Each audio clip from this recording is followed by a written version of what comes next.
the rapture happened and you missed it.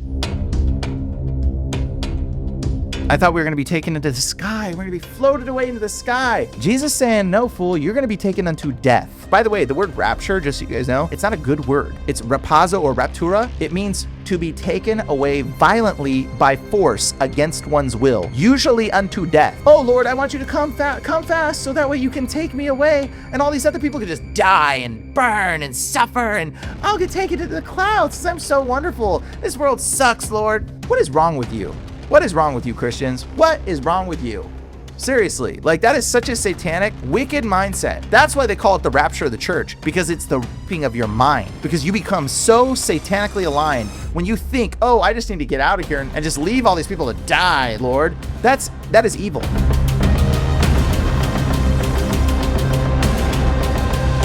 I'll just tell you right now, Tartaria is on every map, old maps, all of them. Mm-hmm. Okay. Prior to it just depends. 19th century? Yeah, it depends on the time, because eventually Tartaria goes away on certain maps, right? And so all the old maps had it though. Even in America, there was an area called Tartaria. And so like if all the maps have Tartaria on it, does that mean Tartaria is a location or is it a subject? Okay. And if you look at old maps, it actually says there be giants on some of it. You ever heard that phrase? There be giants, you know? So Tartaria is Tartarus. Tartarus is hell.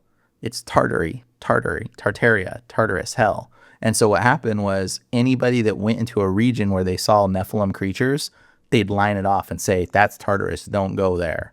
And so that became Tartary in all of those different areas on the map.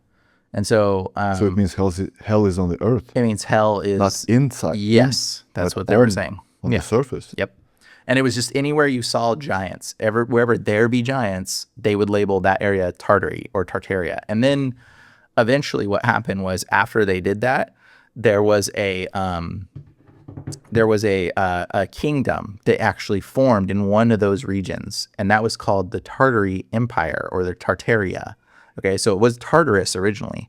So it was Tartarus, and then it became Tartaria as its own kingdom. So basically what happened was it was drawn off as Tartary, and nobody would go there. And then some people said, hey, we're going to go into that land that nobody wants and then declare ourselves the kings of Tartaria. Mordor. Yeah, exactly. And so these normal people went into that, and because nobody wanted to go there because there be giants, right? And so they were the crazy brave people that went in there and marked it off and said, we're the kings of this land. And the giants had died off.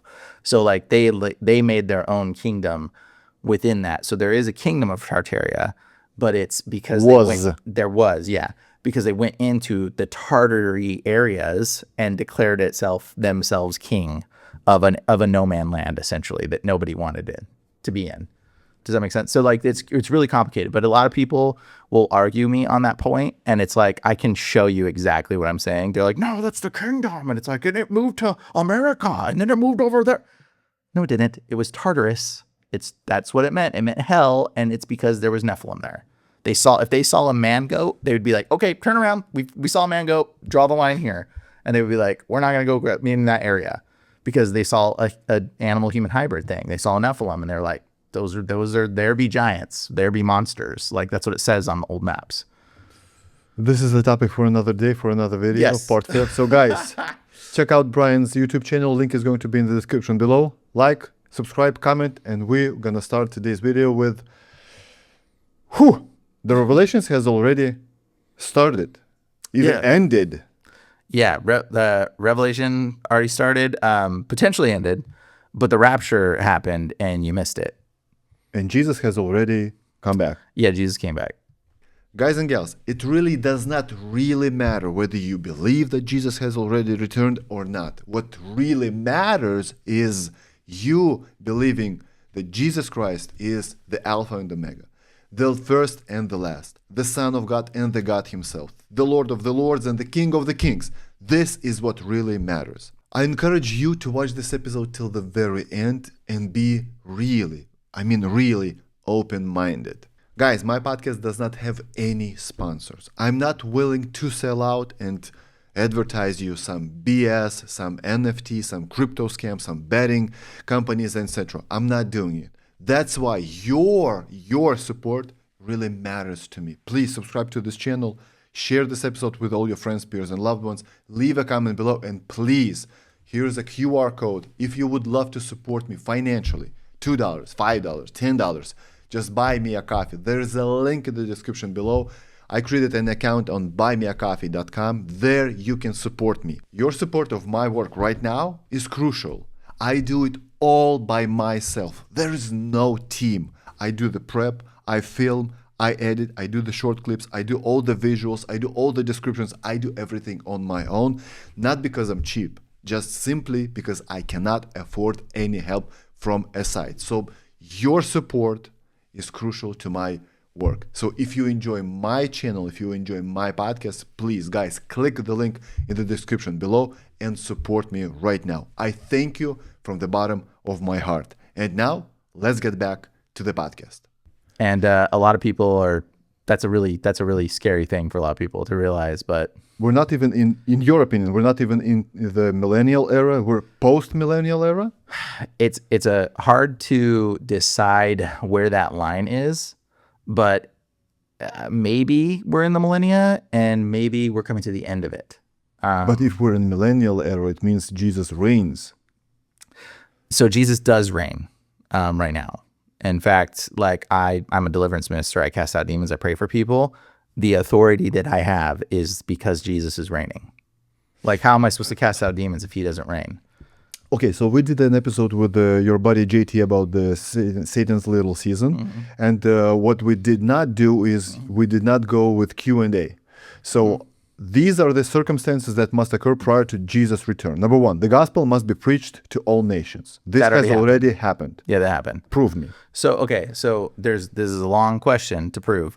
But like literally it says in the Bible, it says this gospel has been preached to all of Asia. It actually declares that. So look that up. This gospel has been preached to all of Asia. This gospel has been preached to all Asia. Yeah, go ahead. Yeah, look that up. So this is a verse. Yes, there's a verse in the Bible that says something that, Acts, there you go. This went on for 2 years so that all the Jews and Greeks who lived in the province of Asia heard the word of the Lord. There you go. Back then, let's say 33 AD, the whole world was what? Part of Africa, like Northern Africa, Asia, Europe. That's it's all, basically that we knew of, that people knew of. So, I mean, Jesus does say, I have sheep that are not of this fold, right?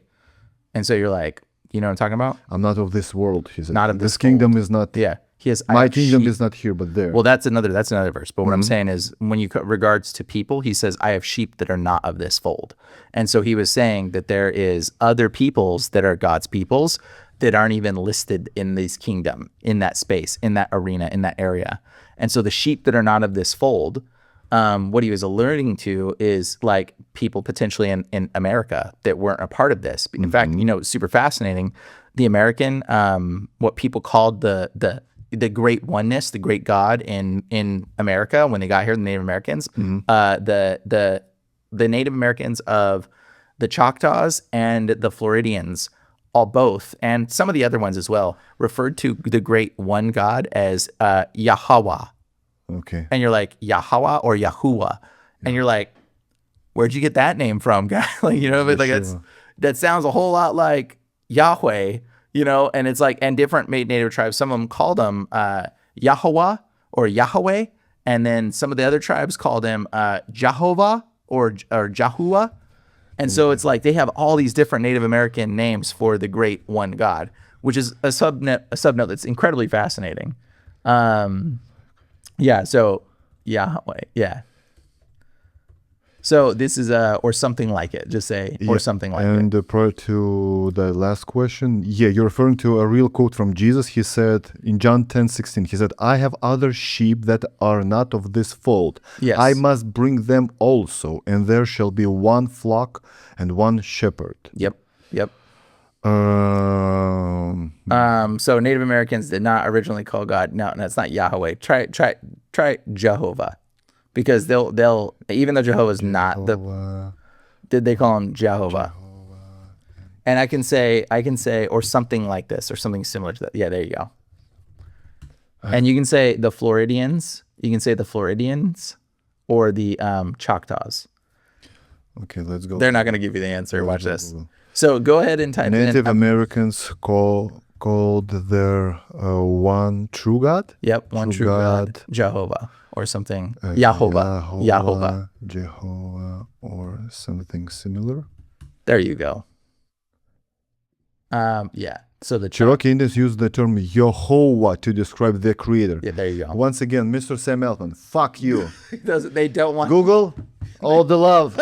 All the love, Google. It's free. Even it's free. They don't want it. They don't want you to know this, Right. actually. And so if you, and it's not just the Cherokees, the Choctaws, like there's so many different Native American tribes that all said these different names. Okay. The Floridians, like a lot of them had this similar sort of name for the great oneness or the great spirit. So when you say like, Jesus says, I have sheep that are not of this fold, like, for instance, like he preached this gospel to every creature, all the people of Asia. And then what was the question you were asking? It was that, It's just the gospel must be preached to all nations. So, okay. well, so I mean, even the Native Americans knew who Yahweh was. You know what I mean? Like, it's like somehow, like, you know what I mean? by revelations. That's the point. So it's very fascinating because when you look at every culture today, every culture stems from Christianity, like every single one. But people don't know that. People will be like, what are you talking about? Like Hinduism has Christian roots. Sikhism, Christian roots. Muslim, Christian roots. Buddhism, Christian roots. Taoism, Christian roots. All of them have a lineage. Japanese culture entirely is Christian. And the two biggest parts in Japanese culture where they were incredibly Christian, which by the way, they believe that Jesus came to them, and they have like his tomb and a bunch of stuff. Do you know about that? Yeah, the Japanese, look at that. They believe Jesus came to Japan, and he has a tomb even. Jesus came to Japan. And so yep. And this is fascinating. Yes, a local legend in Shingo Aomori Prefecture, Japan claims Jesus Christ escaped crucifixion, traveled to Japan, married a local woman. Whoa! Which obviously there's distortions. There's distortions. So? I think, yeah. But the thing is, it's like they still have this understanding of this. Now, the reason why there was two huge Christian cultures in Japan, and guess what? Two countries or two areas were the biggest Christian areas in all of Japan. I bet you could guess. Hiroshima and Nagasaki. Isn't that fascinating? The two Hiroshima and Nagasaki were Christian centers. The most Christian regions in Japan. Yep. So the historically been and remains the center of Christian. I wonder where did Americans threw their bombs in 1945? Oh, right? What a coincidence, huh? Coincidence. Interesting. And so it wasn't just a bomb to destroy the thing. It was a decimation. Like they wanted to decimate that area, which nukes aren't real, but firebombs are. Probably nukes aren't real, but that's a whole new subject. Anyways, they dropped a lot of bombs and they decimated the historical relevancy to a lot of things. Because if you look at Christianity and you look at Japanese culture, it's entirely drawn from Christianity. I mean, you just type in Japanese Hebrew. I think we did that last time. Yeah, we did that last time. Japanese and Hebrew, yeah. Link is going to be in the description. And so when you see Japanese and Hebrew next to each other, you're like, whoa, what's going on? And then you see the Tengu. And then like even in the Japanese culture, the Tengu, which is Ten-ju, ten is the word for heaven, and Ju is a Jew, right? And so then their number 10, though, in Japanese is the Christian cross. And you're like, that's weird. But they also, Tengu brought them the Torah no Maki. Torah no Maki means scroll of. The Torah no Maki, the scroll of the Torah. And Tengu also taught them the way of the samurai. What's Tengu? Tengu is the demon with a big long nose who's red. Okay. You know what I'm talking about? Yes. Type in Tengu. Because you got to see this, okay? And when you look at the images, Tengu... Japanese yokai, monster spirit, inhabited we'll get into that mountains, one often here. depicted as red-faced humanoids. Yeah, get back to there. Okay, look. So Tengu has a little black box on his head, okay? See the little black box on top of his head? Wow. Okay. What does it remind you of? That's the Teflon. Okay. That's what the Jews have. So if you type in Teflon, Jew Teflon. And so, and look, bro, that's the box. So go back to Tengu. Tengu also has a hyssop branch in his hand. You see that first picture? And the hyssop branch, the top left one, you'll see that he's got the hyssop branch. He's got, okay, so ten means heaven. So Tengu is 10 Jew. heavenly Jew. That's what it means. And he brought and how you write the Torah no Maki is that the word for Tengu, how you write it, is actually heaven dog scroll. Dog and scroll. Heavenly dog scroll is how you write Tengu in Japanese. And what did the Jews call us? The dogs. They called us the dogs. So the scroll, the goyim, but it's also goyim is dogs or pigs. And in fact, the root word for Japanese is actually dwarf. Did you know that? That's what they called themselves originally. And so, and when Japanese people call themselves, they call themselves jin. Jin is the word for people in Japan because it's Gentile. It's Gentile. And then when you look into it, it's dwarf. And their dwarf word is literally their original. They were the descendants of Jin, but they were dwarf. They were little peoples. And their word now for Japanese people is dwarf is like considered an insult because they stopped using that word because they said, oh, we think that's a bad name to call ourselves. But it was originally dwarf. That's what they called themselves. What about jinns from Islam? That's the same thing. Jinns from Islam, like jinns is Gentile. So Gentile doesn't mean non-Jew. Gentile means non-human. It means descendants of giants. Did I explain this one before? Giantile. It means giantile, descendant from giant. And so they got descended from giants, and giants, the Gentile weren't just big. There were some jinn that were big and some were really small. And so this is where the fairies come from and the folklore and all the other stuff. And so like it was jinn, it was giant, it was jinn, gentile, gentil, giantile, giant, entler. And so like that's the etymological trail of different words and different types of things. So if you look up each one of those, you'll see the trail of demons, monsters, horned people, giants, all they bridge the whole gamut across. I don't know if I explained that well without showing you, but okay, let's get back. The second thing that has to occur before Jesus' second return is a great falling away. Apostasy must occur. Okay, so that's happened. Okay, so if we even go back to the Japanese culture, go back to the Japanese culture. I'll show you this one. So type in, okay, so Tengu, if that's the Jew, he brings the Torah no Maki. He teaches people the way of the samurai, which is shamurai, which doesn't mean anything in Japanese, but shamurai in Hebrew means warrior of God. Okay. Shamurai in Hebrew. Warrior of God. Warrior of God. So when you look at shamurai, and it's obviously misspelled, but check it out. Shamurai. So why are they not? They don't want to show you the. Well, there are phrases in Hebrew to describe a warrior of God, such as which means man of war. Samurai is not one of them. Yeah, Shal-Lahir El Shamur. So type in the way you gotta spell it. Just type in Shamur. Shamur. Okay, and then space R-I, I think. R-I. Try that. Maybe that'll bring it up. Try Sham.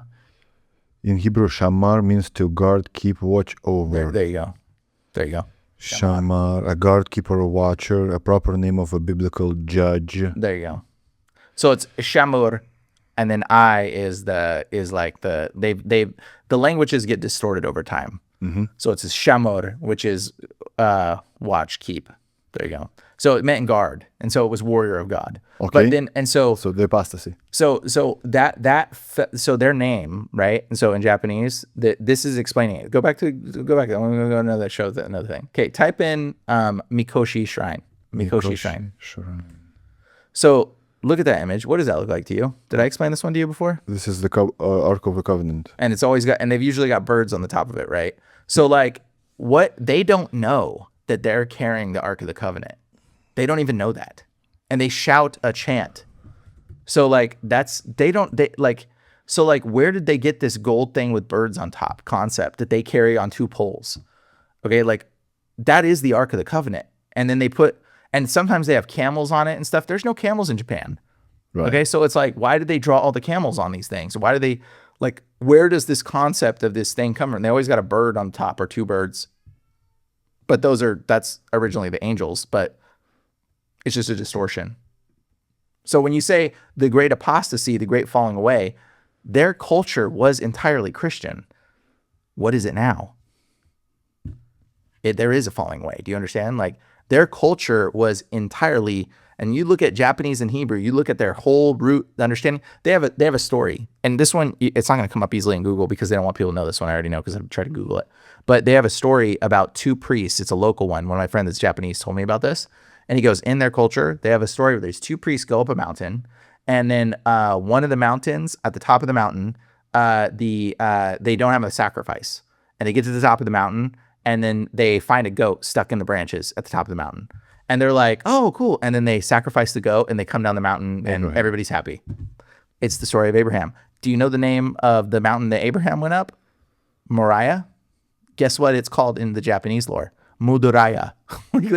like, bro, you at a certain point, you got to be like, that's obviously the story of Abraham. Why is that in their culture? Like the same exact, almost identical story. But when you look into this, like these things will like be limited and be altered because over time, these kind of things, they kind of mute into different stuff. And so like it will transmute into something else over time. And like they don't want people to know these things. They try to keep this stuff like oppressed, right? And so this culture, this story was like native oh wow, brought it up. That's amazing. This is a Japanese story featured, similar, two people going up a mountain, a sacrifice in the Bible. Yeah, there it is. Cool. Wow. So the they try to manipulate these things to try to stop you from even understanding the narrative of the story. It's so hilarious. It's like literally. Would you call then Orthodoxy or Catholicism as apostasy too? Yes, absolutely. I would say it's the same thing. It's the same idolatry. with the Protestants. Yeah. It's idolatry. All of it is. Yeah.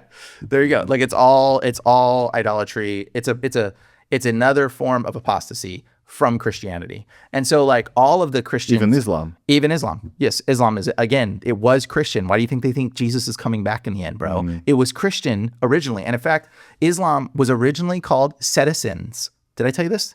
Yeah, on the phone, but people tell it. Oh yeah. So Saracens is the original name of Muslims. Okay. Saracens. Yep. Sarah as the sins. Yeah, an H, but it's close enough. Name of Muslim Islam. Yeah. So they are originally called Saracens. You added the H. Get the H out of there, maybe. Saracens. Yeah. There you go.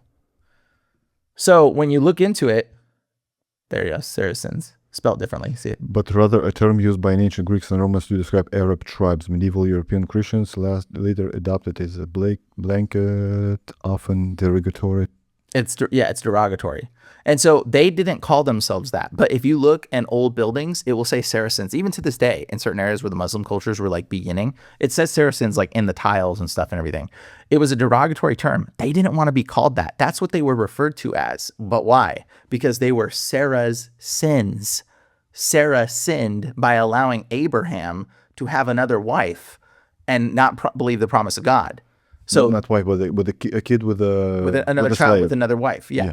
And so like with his handservant or whatever maidservant. Yeah. So that was what that's why they were called Saracens, because they believed in this ideology of multiple women. It's okay to have multiple wives, just like Sarah. And so then their name was turned to Aslamek or Aslamah.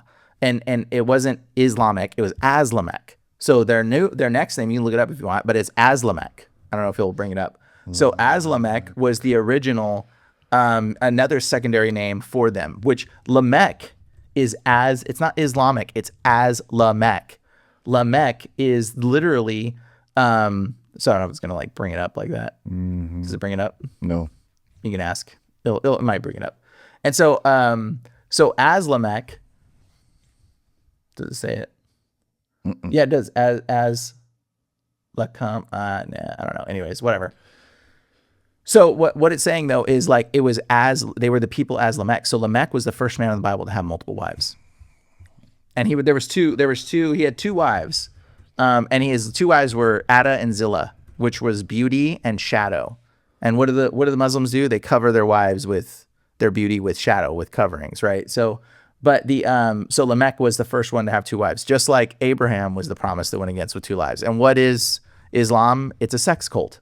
Like it's very obvious that it's a sex cult. And if you don't think it's a sex cult, I don't think getting to heaven and having multiple virgins and then little boys feeding you, little boys feeding you food, like what kind of weird like fantasy pedo-y world is this? That you like your heaven is a bunch of little boys like bringing you food. Do you know that that's what they actually have? They actually believe that? Do Muslims believe Little boys live in heaven? with little boys. They will be fed by little boys. This is the best way to put it. I think that was gonna be a funny one. He'll say Yes, Muslims believe that in heaven, the inhabitants will be served by eternal youths and immoral boys who bring food and drinks. This is described in the Quran, Yes. Surah. So everyone, guys, that are Muslim, they say, what is the source? Guys, the source is Surah Al-Insan 76:19. Yeah, there you go. Which is like, I love Muslim people. Not to back on Muslim people. You I guys, love Muslim people too. Muslim people, you're actually better Christians than a lot of Christians. Actually, you guys are better. Like you guys have a higher level of ethics. But your heaven idea is just so whack, bro. It's like when you get to heaven, you're gonna have a bunch of virgins that you're gonna be like, I don't know, man. Just this is disturbing. And then what about the women? What do the women get a bunch of virgins? Like what does that matter? Like, And why virgins? Guys, so take a look at this. So ChatGPT said, no, that's misunderstanding. Okay. I quote him from verse from the Google, right? Surah, etc. Good question. There are exactly the verses people point to. You always have to double check with ChatGPT. dude, they don't want to give you the truth ever. Okay, so yeah, no. Yeah, Muslims will get 70 plus virgins in heaven. So this is a sex cult, and so like, but it's a virgin. It's a perversion. It's a falling away. It's an apostasy, right? So like this is, and so like what happens is like all the religious views of the world were Christian. So like, and then Satan came out and brought back resurrected Judaism, and Judaism came into each religion and started perverting it. And then we've got back to where we are today. So the great falling away has happened. We're in it. We're living at it. We're the last bits of it. Like how many people here in the spirit? Like, bro, I cast out demons. I walk in the spirit of God, and God like does miracles around me and stuff. But like I feel like an alien sometimes talking to people about the things that I've dealt with. And they're like, yeah, I don't believe you. I'm like, well, all right, whatever, man. Like that's how we're supposed to be though. We're supposed to be walking in that authority, walking in that love. There is a great falling away. We're at the last bitter end of it. Everybody's so caught up in logic to be like, explain it to me logically. It's like, well, God isn't, my ways are not your ways, the Lord says. So it's like your spirit of God is not going to be something that I was such a logical person before I started doing this. All of them were. And bro, and like I had to break myself from logic before I was able to even see the manifestations of God moving in my life. And it was so difficult for me to like get away from logic, because it's like you get caught up in this, I need to know, I need to have an understanding. Where did this come from? Blah, blah, blah. But when you're dealing with demons, bro, it ain't logical whatsoever. And like the perspective you get is just like your whole reality starts to shift. And so, yeah. So all the guys that operate in logic, please explain me this. Where is logic in this? Oh, right? disturbing. Sam Smith. Yeah. Where is yeah. logic in this? Please explain me. Yeah. Rationally, logically. It was a hip design thing that everybody's doing right now. You know, it's like, What's that guy? The black dude. I don't know. I don't even know. Black rapper. Oh, the 666 guy. Yeah. Mhm. That guy. Lil Nas X. Lil Nas X. And you know, Lil Uzi Vert, which is Lucifer. It's Yeah. Lucifer. Lil Uzi Vert. Oh, that's Where's logic, guys? Money? Just for the money? Man, disturbing. Okay. Yeah, another point was the man of sin, Antichrist, must be revealed. Wait. There's more. There's more I'm going to show you. So not only in the Japanese culture, right? Everything was Christian, and then it broke away and it's fallen away. Okay. The Muslim culture, everything was Christian, and then it's broken away and fallen away. Okay. And in Hinduism, there was a part of Christian. Hinduism is actually one of the old world religions that got decimated, and then it got resurrected via Judaism. So Hinduism is actually a perversion of Judaism. I think it's one of the first religions that got resurrected under the satanic influence of Satan. He came back in, and so it perverted Judaism into Hinduism. So Hinduism, the highest class of Hindus is the Brahmin class, as in the Abraham class, okay? That's the highest class of Hinduism. The whole caste system is Jewish. It's like Jewish practice into a system of society. Okay, so one of the highest caste families are the Ashkuzas, or no, the something with a K. It's Kuza, I think it's, or Kazas, I think it is. And they're one of the highest caste families. And then there's also the Mishnas, I believe, are another high caste family, which is also a biblical term for a type of Jew. They're called the Ashkenazis and the Sephardics and the Mizraah. And so like these names are actually in Hinduism as the high caste class of people in that religion. And so Brahma marries Saraswati in Hinduism. Abraham marries Sarah. It's the same thing, but people just miss it. And in fact, if you go deeper into the oldest form of Hinduism, you can go into like the Rig Vedas. And when you read the Rig Vedas, all of it's Christian. It's all pointing to Jesus. In fact, it says there will be a man of sacrifice that will come. He'll be the Lord of sacrifice. It says he'll die on a trishula, which is a 3-pronged stake, which is literally a fork, which is what you see, the pitchfork, but it was actually a cross. They just couldn't imagine how a man's going to die on a cross. So they made the pitchfork. And you see Shiva carrying it. Shiva is Satan. And so, the man, and so, what's it say? In some Vedas, does it say the man will be of sacrifice? Yeah, they're not going to tell you that. It's in the Rig Veda specifically. Type in the Rig Veda. So it's in the Rig Veda. Once again, Sam Altman, F you. Yeah, certain Vedic texts describe a man of sacrifice who is sacrificed in a primordial cosmic event to create the universe. Yep, and so it's called Prajapati is his name. So actually go ahead and type in Prajapati. And Prajapati. Yeah. There, that's close, perfect. And then click at the images. Check this out. This is funny. So if you click, just go ahead and type Prajapati. Okay, now look at the top second image right there. Look at that. No, over one. So Prajapati comes out of, what does that look like to you? Does that look a little bit like the Ark of the Covenant again, with the two things on the two angels on the top? Isn't that funny? Isn't that pretty funny? Right here? It's just like a distortion of what the Ark of the Covenant is. You see the two angels though? And it's a gold, he's in a gold chalice. Now scroll back out, but watch this. Type in Prajapati goat. Goat? Yeah, goat. So look at the top left image. So Prajapati was also known as the lamb, and this is another incarnation of him, which is Daksha. And if you go over the fourth image to the right, up one more over, that one, look. So this is the lamb, or Prajapati bowing to Shiva. Because how is Jesus described in Revelation with having a lamb's head? You know what I mean? And so this is a perversion of the incarnation of Prajapati, who is Jesus as the lamb, but they made him into this animalistic thing trying to bow to Satan, who's Shiva. That's why Satan's got the snake around his neck. Okay, so that is Satan, and the trishula in his hand, that 3-pronged fork. Trishula that's the cross that Jesus was killed on, but it's just bent up because they made it into a pitchfork, which is why the devil carries a pitchfork.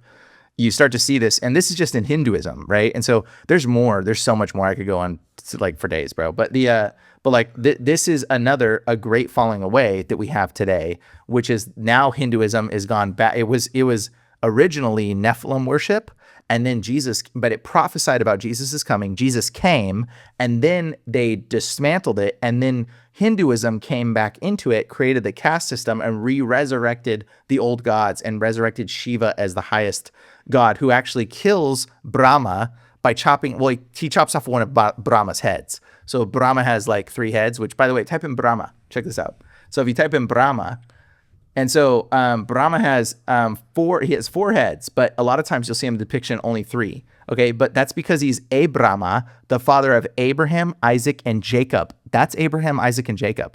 And when you see the original descriptions of an angel in the Bible, they describe it with having multiple heads. This is straight out of Christianity. This is taken from biblical narratives. But people are oh, but this is older than the Bible. And it's okay, sure, maybe. But Shiva chops off one of his heads, apparently. And you'll see Shiva's got a skull in his hand, if you ever see it. So you can say Shiva, skull hand, or something. Yeah. Well, I don't know if it's going to do that. You just type in Shiva, you'll see it.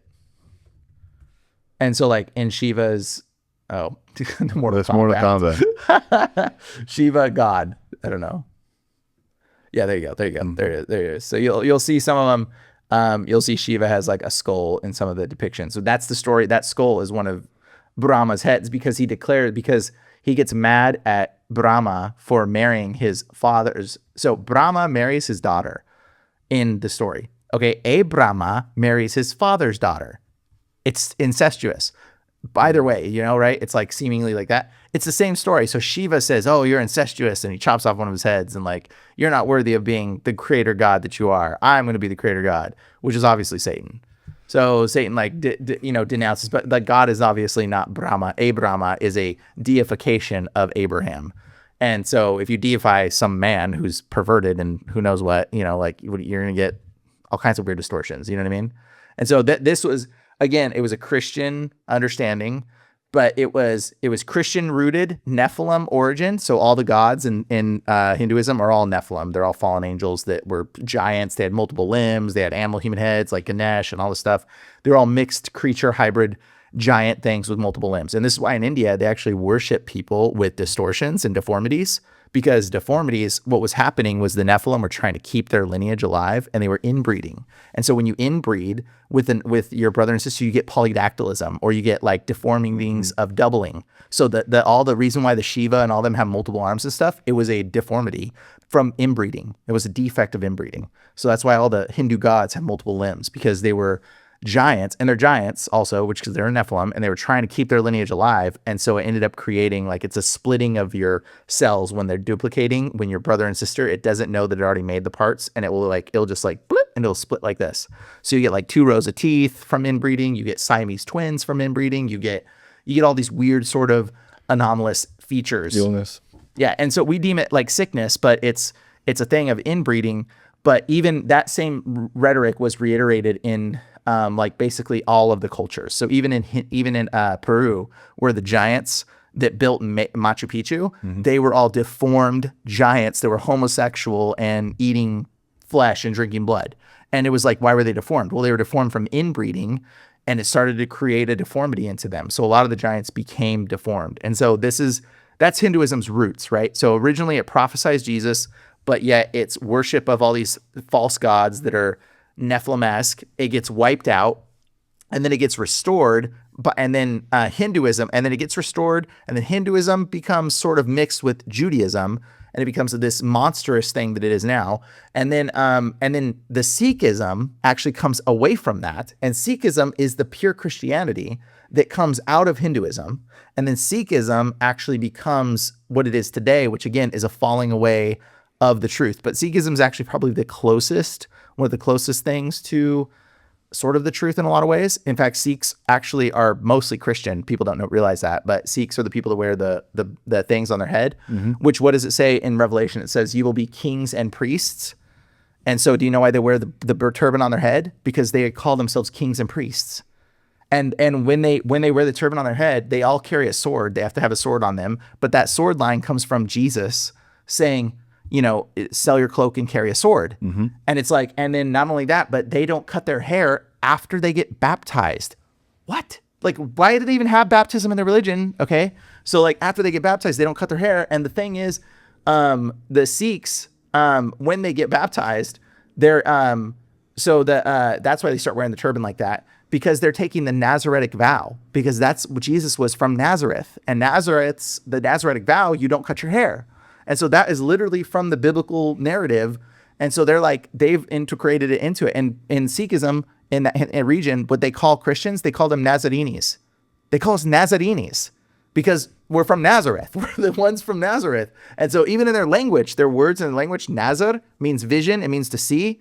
That's all from Christianity, because Nazar is literally like the one that speaks or the one that sees is Jesus. And they also believe in Brahma is another title in their thing, which is, again, is Abraham, but they also have which is sky in their language. Brahma in Sikhism is the sky, is Brahma, which is a god of Abraham. And then they also believe in, that have no other gods, only like no idols. They don't believe in any idol worship at all whatsoever. They're totally against it. They think that's idolatry. They believe in one God. That's it. Yep. And so not only that, there is I mean, which is crazy when you start to look at it. You're like, oh my gosh, the Sikhs are Christian. Yeah, they're Christian, bro. They don't even, and so like, they don't even realize it though, because again, the great falling away has already happened.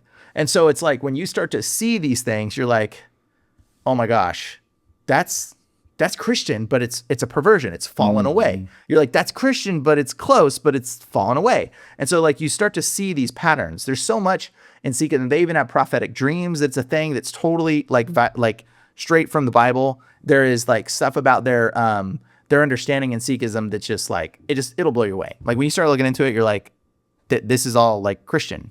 And so like that didn't get affected by Judaism, but it did get affected by removing Jesus. So whatever the Sikhs were, they removed Jesus. And they have the 10 gurus because there's the 10 commandments.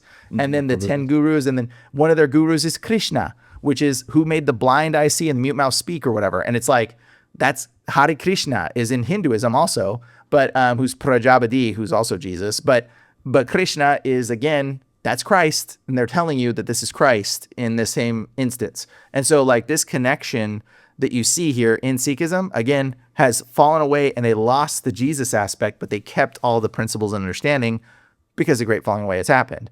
And so you see this in Japanese culture, like we just went through. You see this in Hindu culture, and we see this in Sikh culture. Okay. Now it's prominent in Muslim culture as well. Like they believed in Jesus, but he still comes back. But then all this other stuff is perverted because it's a sex cult and it's men chasing men, ideas of whatever perversion. And so like each one of these sort of groups, they've all done the same thing. Like Hinduism and Taoism and Buddhism, completely Christian. I don't even need to break that one down. It's literally, if you just study Buddhism, it's like literally, it's like Christianity minus the name Jesus. Like it's like straight up, like it's not a religion. It's a way of living your life. And they even talk about like suffering. It talks about like, it's like straight from the Bible, but people will be like, no, it came before or whatever.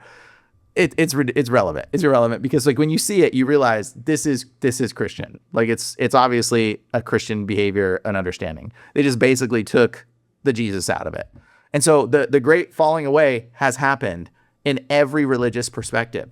So all the religions of the world were Christian once upon a time, and all of them have now broken away from that thing. Now you got to think like, how are all the religions Christian at one point? Like, why is that the thing? Like, why do we see this Christian theme in everything and Judaism theme in everything? So there's a Jewish theme that's kind of undermining some of these things, but Judaism comes in and it brings back legalism into the Christian worldview.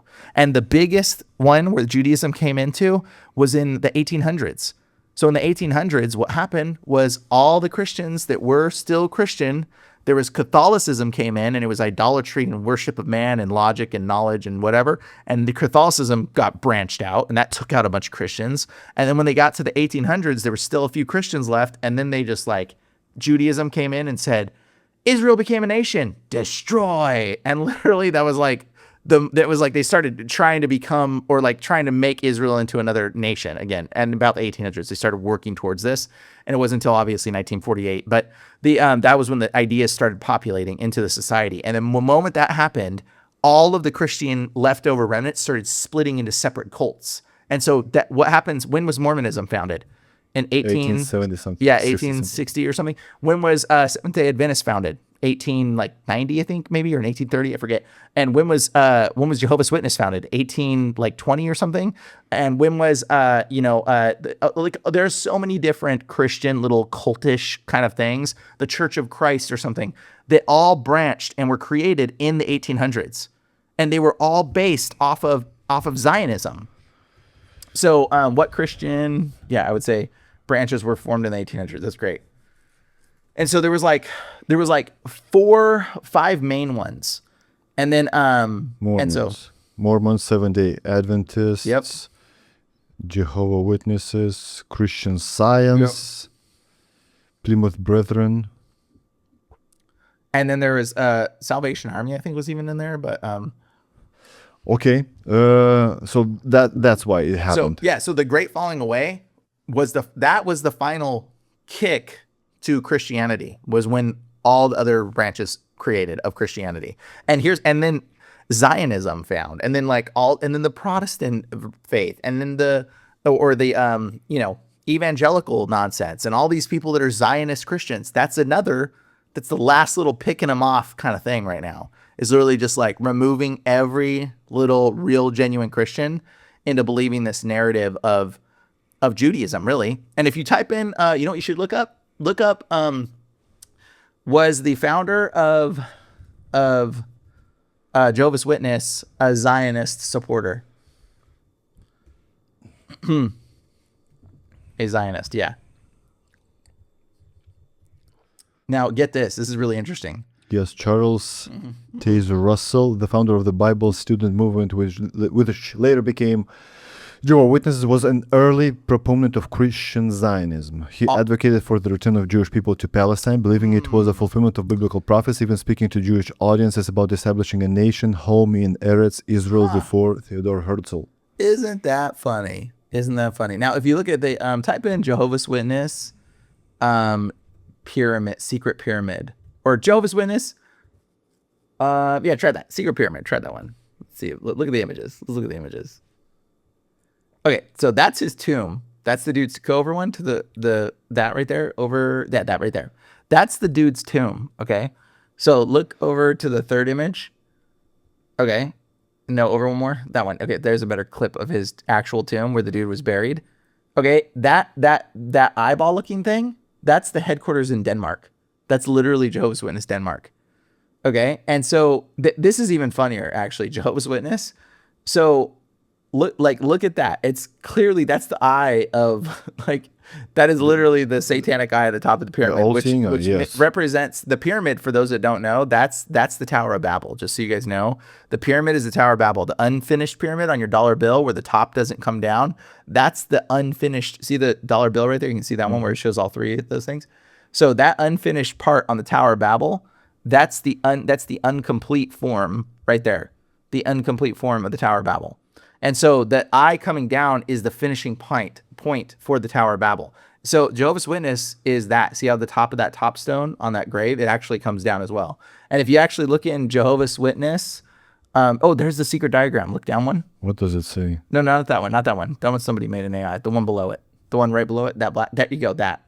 So this is their secret diagram.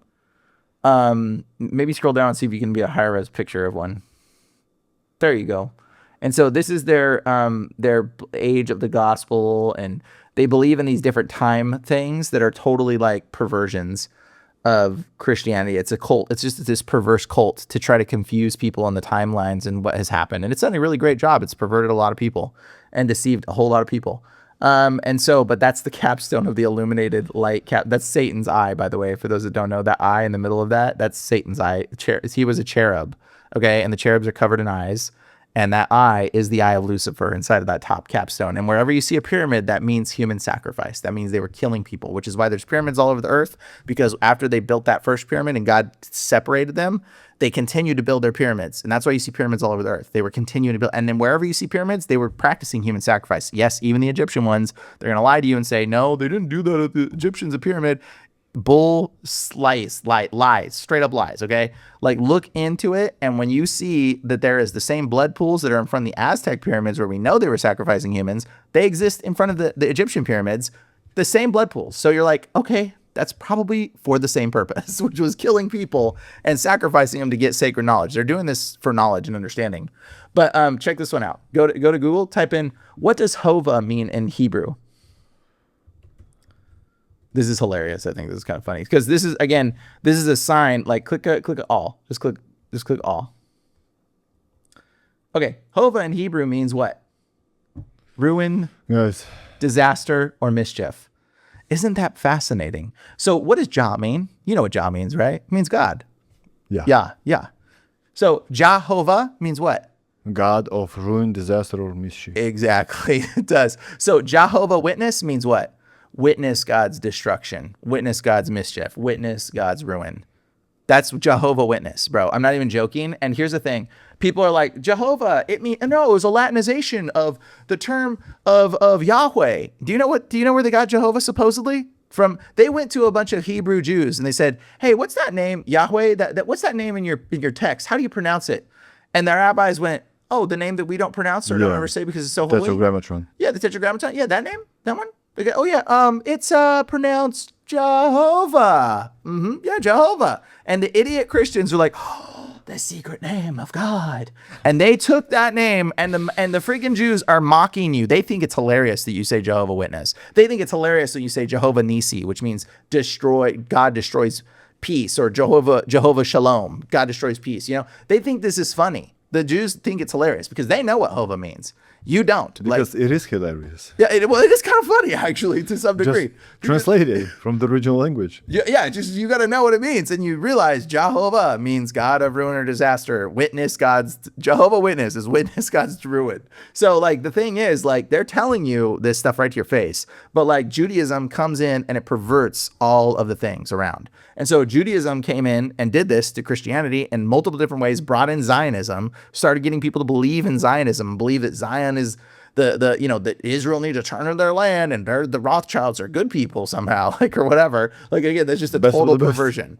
Exactly. It's a total perversion. So the funny thing is their name, when they say, people might be like, no, that's not true. That's not true. I'm going to just tell you, I know what Jehovah's Witness comes from. It comes from Yahweh and Adonai. And they say they took the two names and they took Adonai and they took the D and the N out of it. So Adonai. And then they took the Adonai vowels and they put it in between Yahweh. So Jehovah.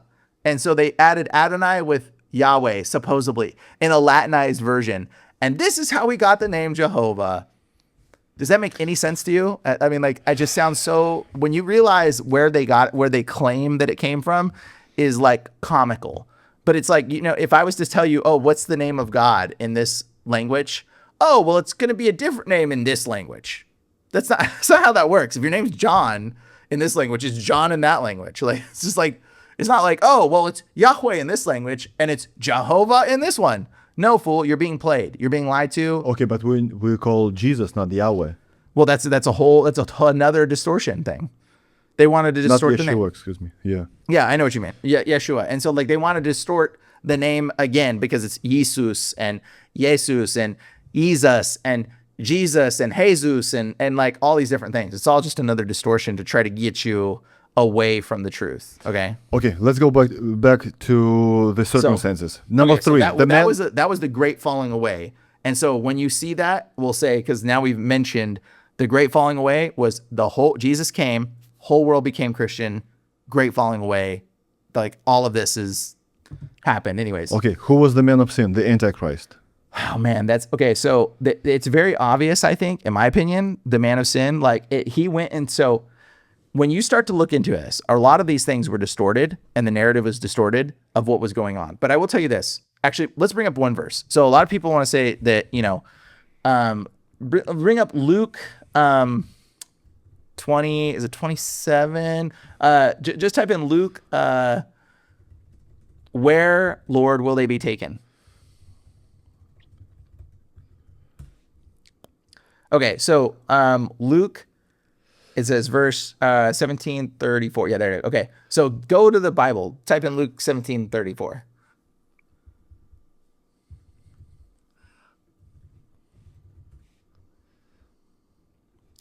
Luke 17. Okay, and then just look at the whole chapter. Read the full chapter. Get down to 17, 34, all the way to 34. 34. So, okay, there you go. All right, so this is the verse about the rapture. All right, I'm going to tell you about the rapture. I tell you on that right, 2 people will be in one bed, one will be taken and the other left. 2 women will be grinding grain together, one will be taken and the other left. Where, Lord? They asked. He replied, where there is a dead body, there the vultures will gather. Okay, look up 1737 Bible Hub so we can look at all the different translations. What to do what? 1730, Luke 1737. Okay. Go to Bible Hub. Bible. Luke 1737 Bible Hub. The website. Bible Hub. Bible up? Bible Hub. Bible Hub. There you go. Perfect. So now we can look at different translations with this website. It's really great. So, there I tell you that night 2 will be. Now click one verse over. One verse over at the top. Up right. See the little arrow at the top? In Luke 17:34, there's 2 arrows next to the title. There you go. Go one over. Oh, close that. Go over more. One will be taken, one will be left. 2 men shall be in the furrow, one will be taken, one will be left. Okay, next one. Okay, where, Lord, will they be taken? Where there is a dead body, the vultures will gather. Okay, where there is a corpse, the vultures will gather. Okay, where there is a carcass, the vultures will gather. Does that sound like you're going to be taken to a good place? Okay, because this is the rapture verse, by the way. And so when I tell you that the rapture's already happened, like, this is your verse. I thought we were going to be taken into the sky. We're going to be floated away into the sky. Jesus saying, no, fool, you're going to be taken unto death. Okay, so this is not the good people that get taken. Okay, they say, where, Lord, will they be taken? The ones that are taken, where are they going to be taken? And he's saying, unto death, where the vultures will eat them. That's what he's saying. So it's a misconception. People think that the rapture is going to happen and the good people are going to float into the sky. No, that's not what happens. That verse right there says when the rapture, which by the way, the word rapture, just so you guys know, rapture it's not a good word. It's rapazo or raptura. It means to be taken away violently by force against one's will, usually unto death. Okay, by the way, that's rapture. Raptura, yeah. Violently is what it means. You see? Yeah. No. Yes. Yes. Based on the Greek word harpazo and Latin rapturo signifies a sudden, swift, and forceful snatching away, Okay. carrying off by force of believers to meet Jesus in the air, Yeah. rather than physically violent or abusive. No, action. it is. Yes, it is a physically violent and abusive acts. In fact, raptura is where we get the word rape. Okay, so that's where that word comes from.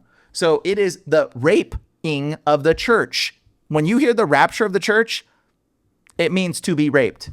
It's the same.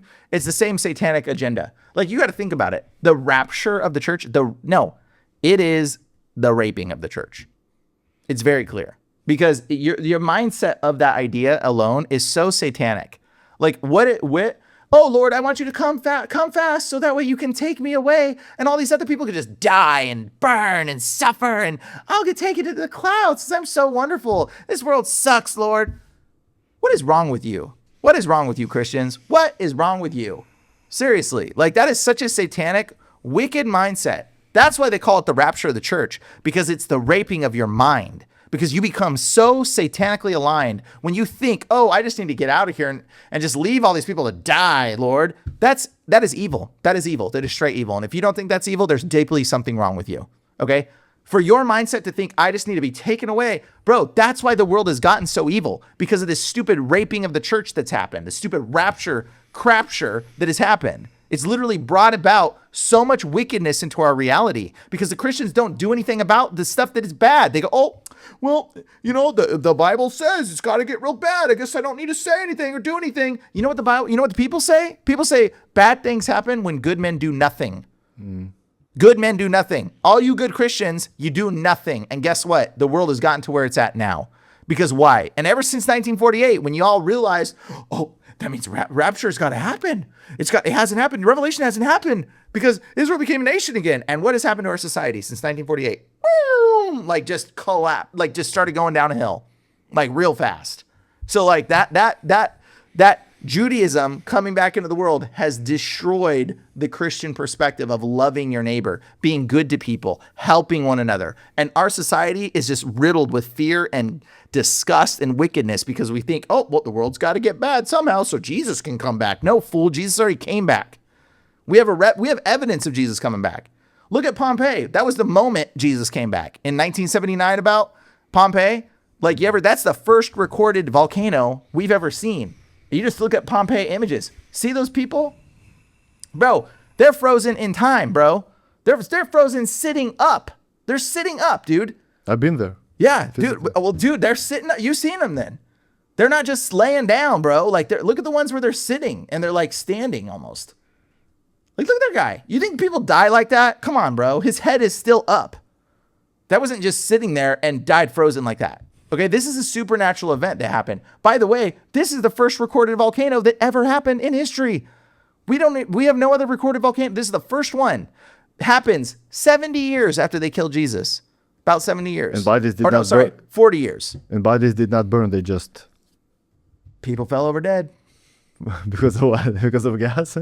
Supposedly, that's what they want to tell you. Like, I mean, this is the people like regretting. That guy's definitely regretting what he's done. Look at him. Look at him holding his eyes, bro. He's regretting his decisions. You know, it says those that saw him will look. Those that pierced his side will look upon him. You know, like they looked upon him. It looks like that guy looked upon him at least. Like, man, that's a memory to be held right there, dude. So like these people are like just like done. They're cooked. And so this is when Jesus came back, essentially. This guy looks like he just heard, "Get away from me, I never knew you." Oh man, I feel so bad for that guy. Dang. If that's true. Like, bro, that's what it is. And you're seeing it. They're in agony. They're like, oh my gosh, look what we did. And so you're looking at the moments. And by the way, there was a darkness in 536 AD that happened. Mm-hmm. And that 536 AD darkness took over the whole earth. And so that darkness was literally like, what does it say in Revelation? It says the moon will turn blood red. Mm-hmm. It says the sun will be darkened. Mm-hmm. Okay, for a year and a half in 536, supposedly, again, we don't know the timeline. The timeline's totally screwed, by the way, because you know what it also says in the Bible? It says Satan will seek to change the times. Mm-hmm. He's changed them. Boy, he changed them. So like Satan's changed these times, and we don't even know what time we're in, what time space we're in. But I'll tell you what, the darkness did come, and there was no sun. Okay. Yep. To change the times and laws and seasons or something, I think even so yeah. So this happened. And so like when that happened though, the darkness happened right around the same time that the temple gets destroyed the second time, and all that stuff happens. And so you start to see it and you're like, that's wild. Like that's pretty prominent right there. I mean, especially when you see like, okay, well, where's the evidence of all these dead people then? Oh, we got it. It's called the Catacombs. The Catacombs, that was when a third of the world died. So that's the rapture. You're looking at the rapture right now, bro. That's the rapture. That is it. And guess what? You know what's fascinating about the Catacombs? You ever heard of a sky burial?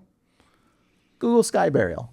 For the audience, please explain what's the What's what's the Catacombs? We'll go back to the Catacombs, because we'll come back. The Catacombs is a bunch of dead people, okay, that they supposedly dug up some graves and then rearranged them because there was disease in other places all over, and it was just the graveyards were unsanitary and too full, so we had to dig other holes and then dig up their graves and then take their bones out and then put them in this nice decorative hall, but just their leg bones and just the skull. You know why that's skull and crossbones? You know what that is?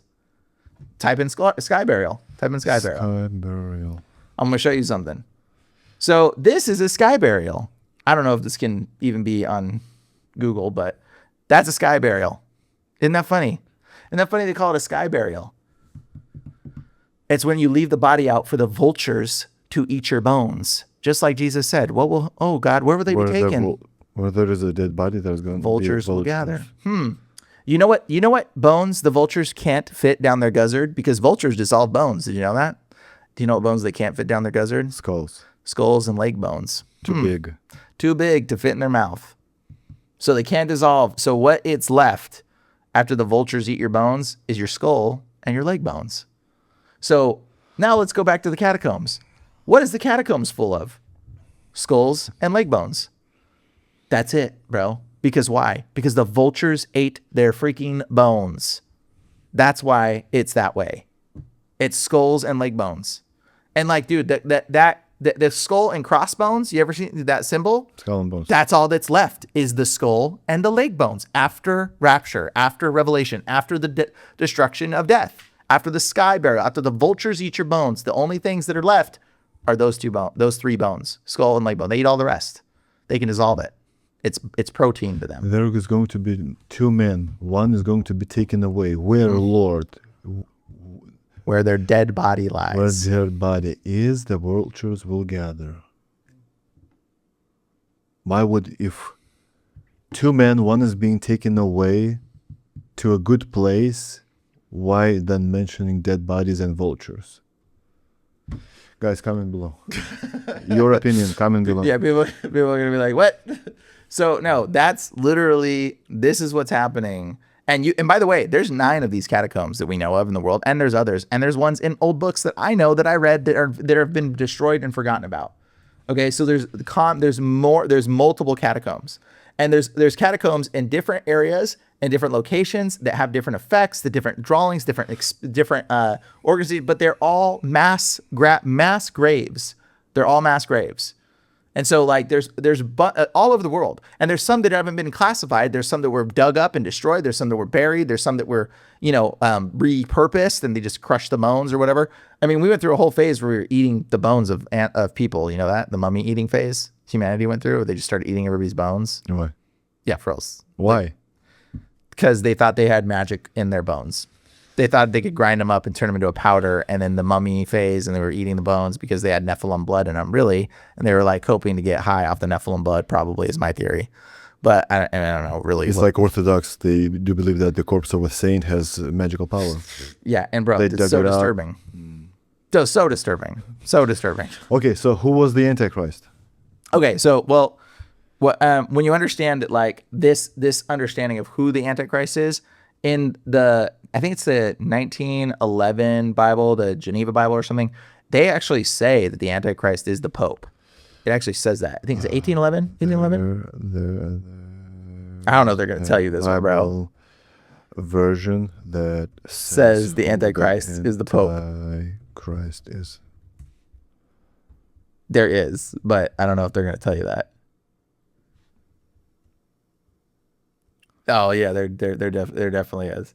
Okay, so I believe it's the Geneva Bible. Geneva Bible says Antichrist was the Pope. Oh no, it says the false prophet was a Pope. Sorry, my mistake. Yes, the 1560 English Geneva Bible contained marginal notes, not the biblical text itself. Yeah, there were notes. The Pope is the Antichrist. Yes, there it is. Yeah, the man of sin, the perdition. Isn't that fascinating? Catholic Church. Isn't that fascinating? It's a little bit silly, isn't it? Actually says this in the older Bible. So like, here's the thing. Like, everybody wants to worry about what the Antichrist is, but like the word in the Bible, when it says that the number of his name is the mark of the beast, it's 666. Well, in Latin, it's 616. That's why in the Marvels, if you ever watch Marvel Universe, we're Earth 616 in the Marvel movies. Did you know that? Ooh, yeah. Marvel has Earth 616. Yep. And so not only that, but that's what Earth we are.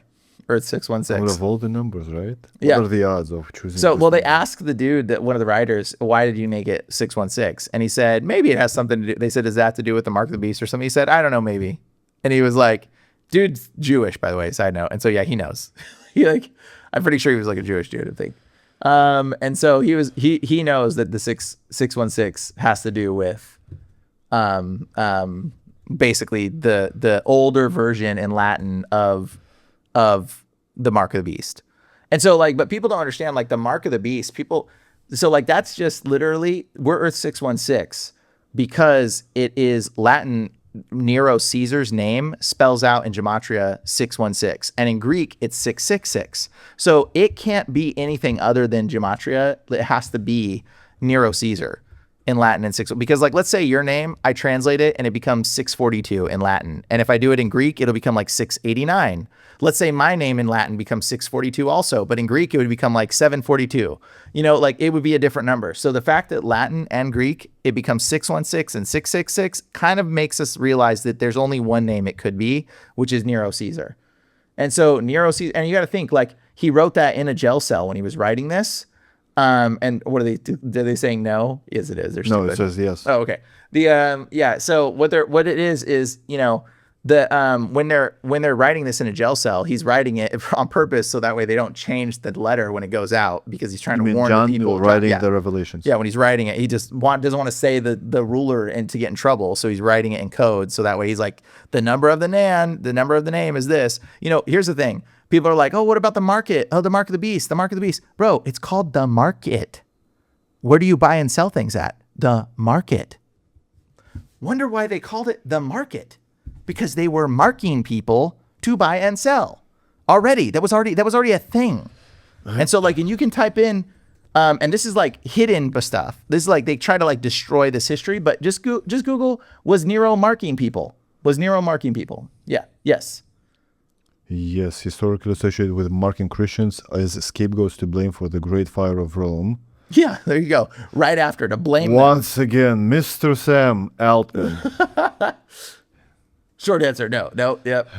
Yes, and the thing is, like, this stuff is, like, hidden, and they've tried to destroy most of the evidence related to the marking that Nero was doing because they don't want people to realize that he was already marking them. And there were some people who were saying that he was marking them with ash, which is like a reenactment of what you see at the Catholic Church where they do Ash Wednesdays, and they mark the forehead with the ash on their forehead in their hand. Yeah, but they say we came from ash, we're going to be ash when they die. They're going. They want to be some kind of ash that ain't good ash, let's say, because that's burning in hell ash kind of, bro. That's the mark of the beast ash. The ones that you do, you just look stupid. Yeah, you're just walking with this cross on your forehead. Like, why? If you believe in Christ, you don't need to do a tattoo or something. Yes. You don't even have to carry a cross. No, it's all ritualistic stuff that's just silly. And so you can't. So like when you see that again, a great falling away. It's perversion of Catholic Church. I mean, like the Catholic Church is so satanic. In fact, by the way, I would be cautious talking about Catholic Church. It's the only video I've ever talked about that got removed on YouTube. Really? The only video I've ever talked about. Pope Leo does not like your video. Yeah, I know, barely. So so if we get into the Catholic stuff, it's very fascinating. But you can type in Vatican snakehead. You've seen that, right? Mm-hmm.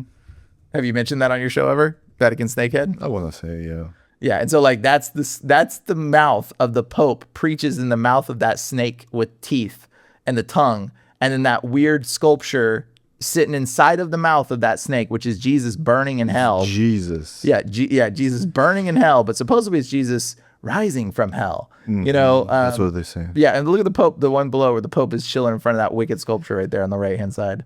Just look at that. This is so disturbing. Like, it's so evil looking. So like, bro, like, come on, dude. Like, that is wicked sculpture. Like, anybody's spirit can see that and know there's something wrong. Like when children go into a Catholic church and you see like Jesus hanging on the cross and it's like disturbing. He's not there. He's not there. Like, bro. Especially people that carry the cross with him on it. Yeah. There's no Jesus is not on the cross. That's it. He died. He rose. Yeah. And so, but like people go, a child can walk into a Catholic church and be like, oh, and they're like, feel it? That's the child's spirit. That's the real Christian in us, by the way. And the child can even look at that stuff and go, that's evil, and know. Why does a child know? Jesus says we must become like a child to enter into the kingdom of heaven, not become numb to this wicked crap that's evil. Okay, that's evil. And it's so apparent that it's evil.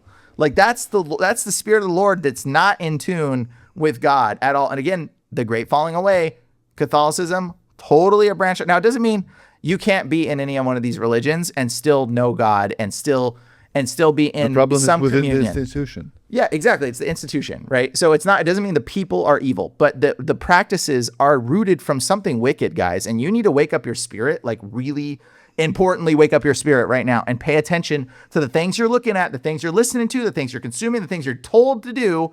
Like, bro, how do you not look at us bombing another country of children, a bunch of girls in a school in Iran, and think that is so evil? Yeah, but to be fair, Pope Leo just said, war is not good. Oh, congratulations. Pope with the little funny little hat, the Jew hat on. Yeah, great. Emphasize that no one can use God or Jesus to justify war. Yeah, he said there is no justification of war. Go good. You know, all liars need to have some level of truth to convince their followers. But to be honest, Pope Leo looks like he does not look like a demon. He doesn't look as demonic as the other ones. You're right. That is true. I haven't seen him. I haven't really looked at him, but he doesn't quite look as evil as the rest of them. But who knows? I mean, who knows? We'll see. I mean, maybe. That's because he's American. Yes. That's pretty funny. But he's still wearing the Jew hat. Okay, so I mean, you got some negative points against you, bruh. How about that one? And the Dagon hat. Yep, that's the Dagon fish hat. Mr. Pope Leo, Jesus is not on the cross. No. Please. Get him off there. Remove Jesus from the cross. He's not there. Yeah. Okay, let's go next. So, a final world leader will perform signs and wonders. Who do you think that was? That leader? You know, here's the thing. So like also in around that time, one of the, I don't know if it was Vespasian or Coagula, the emperor went into the temple and declared himself God and sacrificed a pig. Okay. Which Roman emperor sacrificed a pig? sacrificed the pig In the and temple. declared him being God. Yeah, that will work. So when you see that, it's funny that we have to like double check it. Oh wait, what was that? Click the images. Was that an image of it? Go back to the images. Oh yeah, look at him chopping the head. There you go. Look at that. I think that might be some depiction of it. Oh, fascinating. Okay. Antioch Epiphanes. Yeah. Okay. Yes. And declared himself God. Yeah. So went into the temple, sacrificed a pig, said he was God.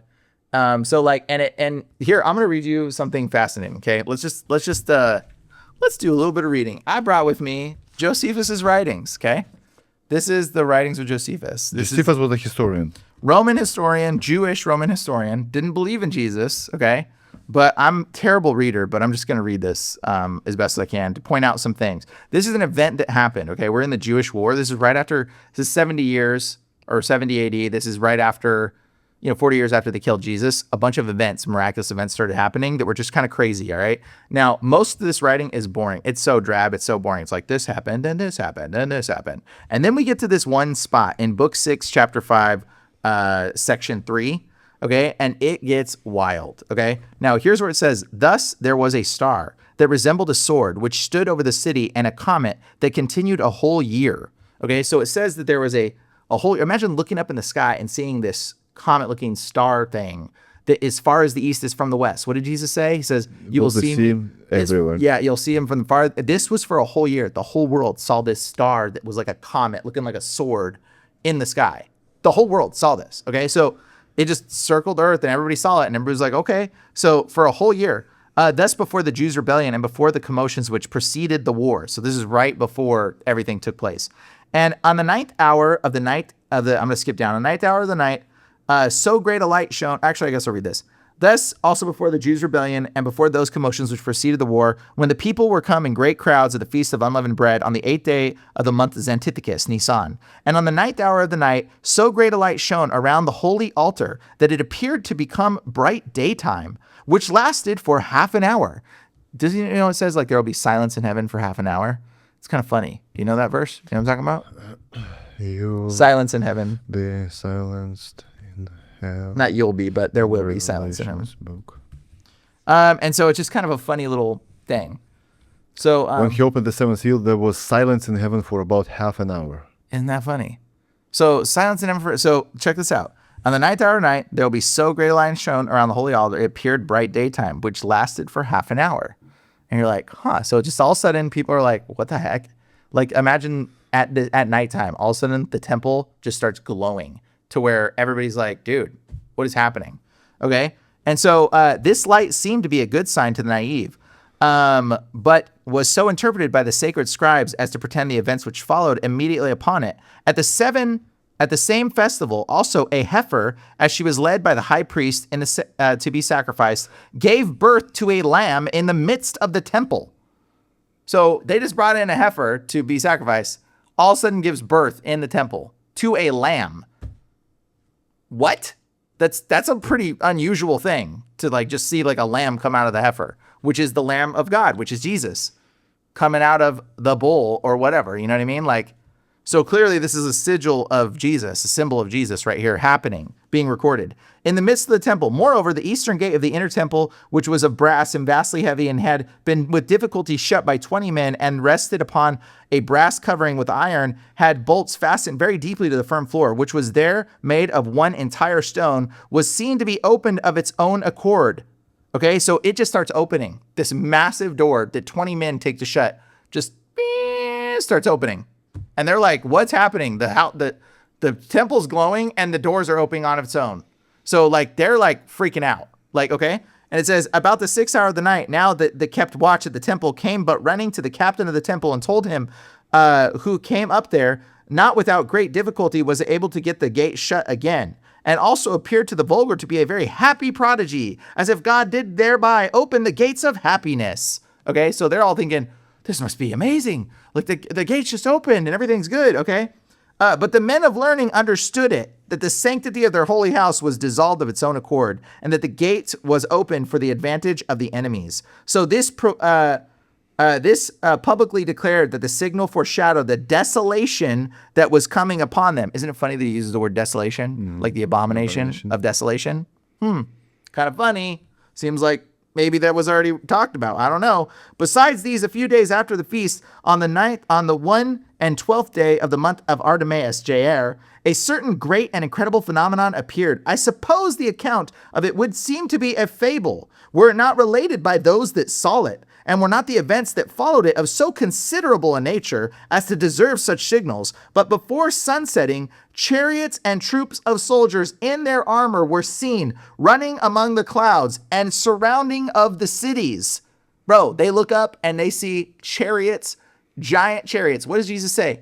He says, some of you standing here today will not taste death till you see the Son of Man coming in the clouds. Bro, what did I just read? What did I just describe? Read that verse. Some of you standing here physically today will not taste death till they see the Son of Man coming in the clouds, is what he says. Physically, it's a physical standing. And this is 40 years after he says that, this happens. So there's people that are 60 years old, 40 years old, that are witnessing giant beings in the clouds with chariots and shining and gold. And Tacitus also writes about this, not just Josephus. This is written by two different historians, and I think a third is actually written, but I don't know the person right now. I can't take it off the top of my head. But they talk about this event happening where they're like, yeah, we all saw this crazy phenomenon where we looked up in the sky, you see a bunch of chariots and troops of armor, and they're running among the clouds. Like, what is happening? Okay, so this is a crazy event. This is the moment of like, and right after this, a volcano erupts, guys. Like shortly after all this stuff happens. Okay, it says, moreover, at the feast which they call Pentecost, on the priests with going about its night in the inner court of the temple, as the custom was to perform their sacred ministrations, as they said in the first place, they felt a great quaking, and they heard a great noise. And after that, they heard the sound of a great multitude saying, let us remove from here, or let us be gone, or let us make haste. It's in different translations because it's Greek, obviously. But this is what they're saying. Let us be gone. They feel a great shaking and hear a great multitude. What does it say in Revelation about a great multitude? Ask it. So it says, seeing a great multitude in Revelation. Isn't that funny?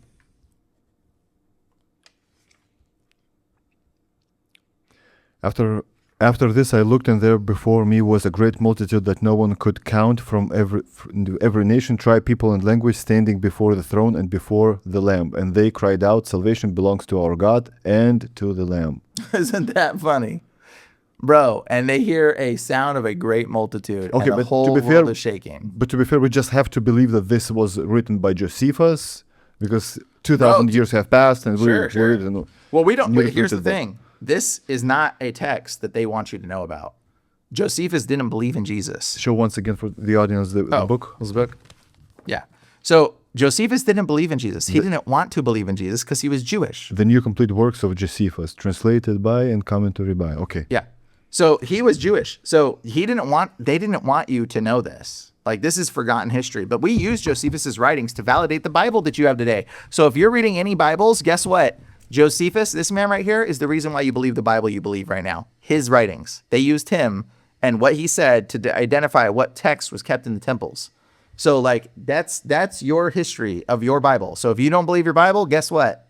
I guess you can just not believe Josephus either. But you know, if you believe it, he's the one that told you the Bible was true. Okay. So pretty important. So the Antichrist, allegedly the Pope, the world leader, allegedly Nero or that guy. Yeah. It could also be potentially Muhammad. Could be a false prophet as well. I mean, there's a lot of different, because the timeline's been so skewed. We don't know. We just don't know. We can't identify specifically, and there's been so much removed and so many things they don't want you to know. Tribulation, you just read this. Cosmic signs will appear. The comet. There you go. The heavens will open and Jesus will appear visibly. Yep, that is the same thing. And a trumpet will sound and angels gather his people. They heard a great noise. That was also a thing that he mentioned. Okay, when Jesus returns, this will happen. We covered resurrection of dead in Christ. Oh, that one, the resurrection, is fascinating because that's already recorded, actually. When Jesus dies, there's a bunch of resurrected people that come out of the tombs, and nobody really talks about that very much. Recorded by who? It's in Matthew, I think, the resurrection. So like that is the resurrection of the dead covered in Matthew. the New Testament. Yeah. And so after Jesus dies, it says the graves were open and many of the saints came to life. All who are in the graves will hear his voice and come out. Yeah, Yeah, but but the no- Gospel of John was written prior to.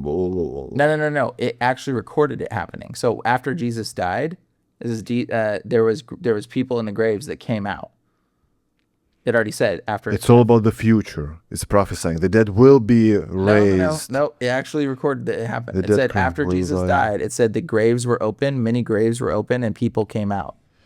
After Jesus died. Yes, after Jesus died, the graves were open. And the saints came The to life. saints came to life. There's a real unique passage in the New Testament, Yeah, Gospel Matthew. of Matthew. The tombs were opened, past Were opened, tense, yeah. and many bodies of the saints who had fallen asleep were raised. And coming out of the tombs after his resurrection, they went into the whole. Oh, after his resurrection. Okay, not after him Yes. coming back. So that happened, and so Jesus comes back. Other people came to life. Like, what did those people come to life for? Like, they came to life, and you think God just like resurrected them to life, and they just died again? Like, that's silly. Like, here's the other thing: is like, how long, was the Dark Ages? About 1,000 years, just about. Mm-hmm. What does it say in Revelation 20? What do they say in Revelation 20? It says, so if we read Revelation 20, where are we right now? Like, this is where we get into like the little season. Just bring up Revelation 20. Let's just read it. Yeah, but this is 1,000 years. Okay, Yeah. so you want me to tell me that the Dark Ages that lasted for millennia, 1,000 years, specifically was recorded dark because there was a good time Yeah. when Jesus reigned for a millennia. Yeah, well, it was the Dark Ages for Satan. It was the good ages for us. For us, yes. It was good ages. It was Dark Ages for Satan, and that's why you see him bound. That's why you see him in the chains, like and that's why there's chains on the Statue of Liberty, because it's not the Statue of Liberty. It's the Statue of Liberty of Lucifer, and he's got a broken chain on his ankle because he was let out. So like go. Let's just bring up Revelation 20, because I'll tell you even more crazy stuff. And the Big Apple? Yeah, in the Big Apple. Yeah, Revelation 20. Let's read it, because this answers like so many other questions. So Revelation 20. Okay. And I saw an angel coming down out of heaven, having in his hand a key to the abyss, holding in his hand a great chain, and he seized the dragon, the ancient serpent, who is the devil or Satan, and he bound him for 1,000 years. Dark Ages were about 1,000 years. He threw him into the abyss, and he locked it and sealed it over him and kept it from deceiving the nations anymore until the 1,000 years was ended. After that, he must be set free for a short time. And so this is kind of essentially where we're at. And you gotta understand that like we don't know exactly where the short time has ended, where it's begun. Is Satan been let out, or we're somewhere in between? We're not quite sure where. But if you look at the Statue of Liberty is Satan, and Statue of Liberty has a broken chain on his ankle. But we cannot be somewhere in between. Either Jesus is reigning or Satan is let loose. Well, we just can't quite. Well, it's obvious that Satan's deceiving the world, so Satan's loose to some degree. But we don't know if it's a progression from Jesus reigning to Satan.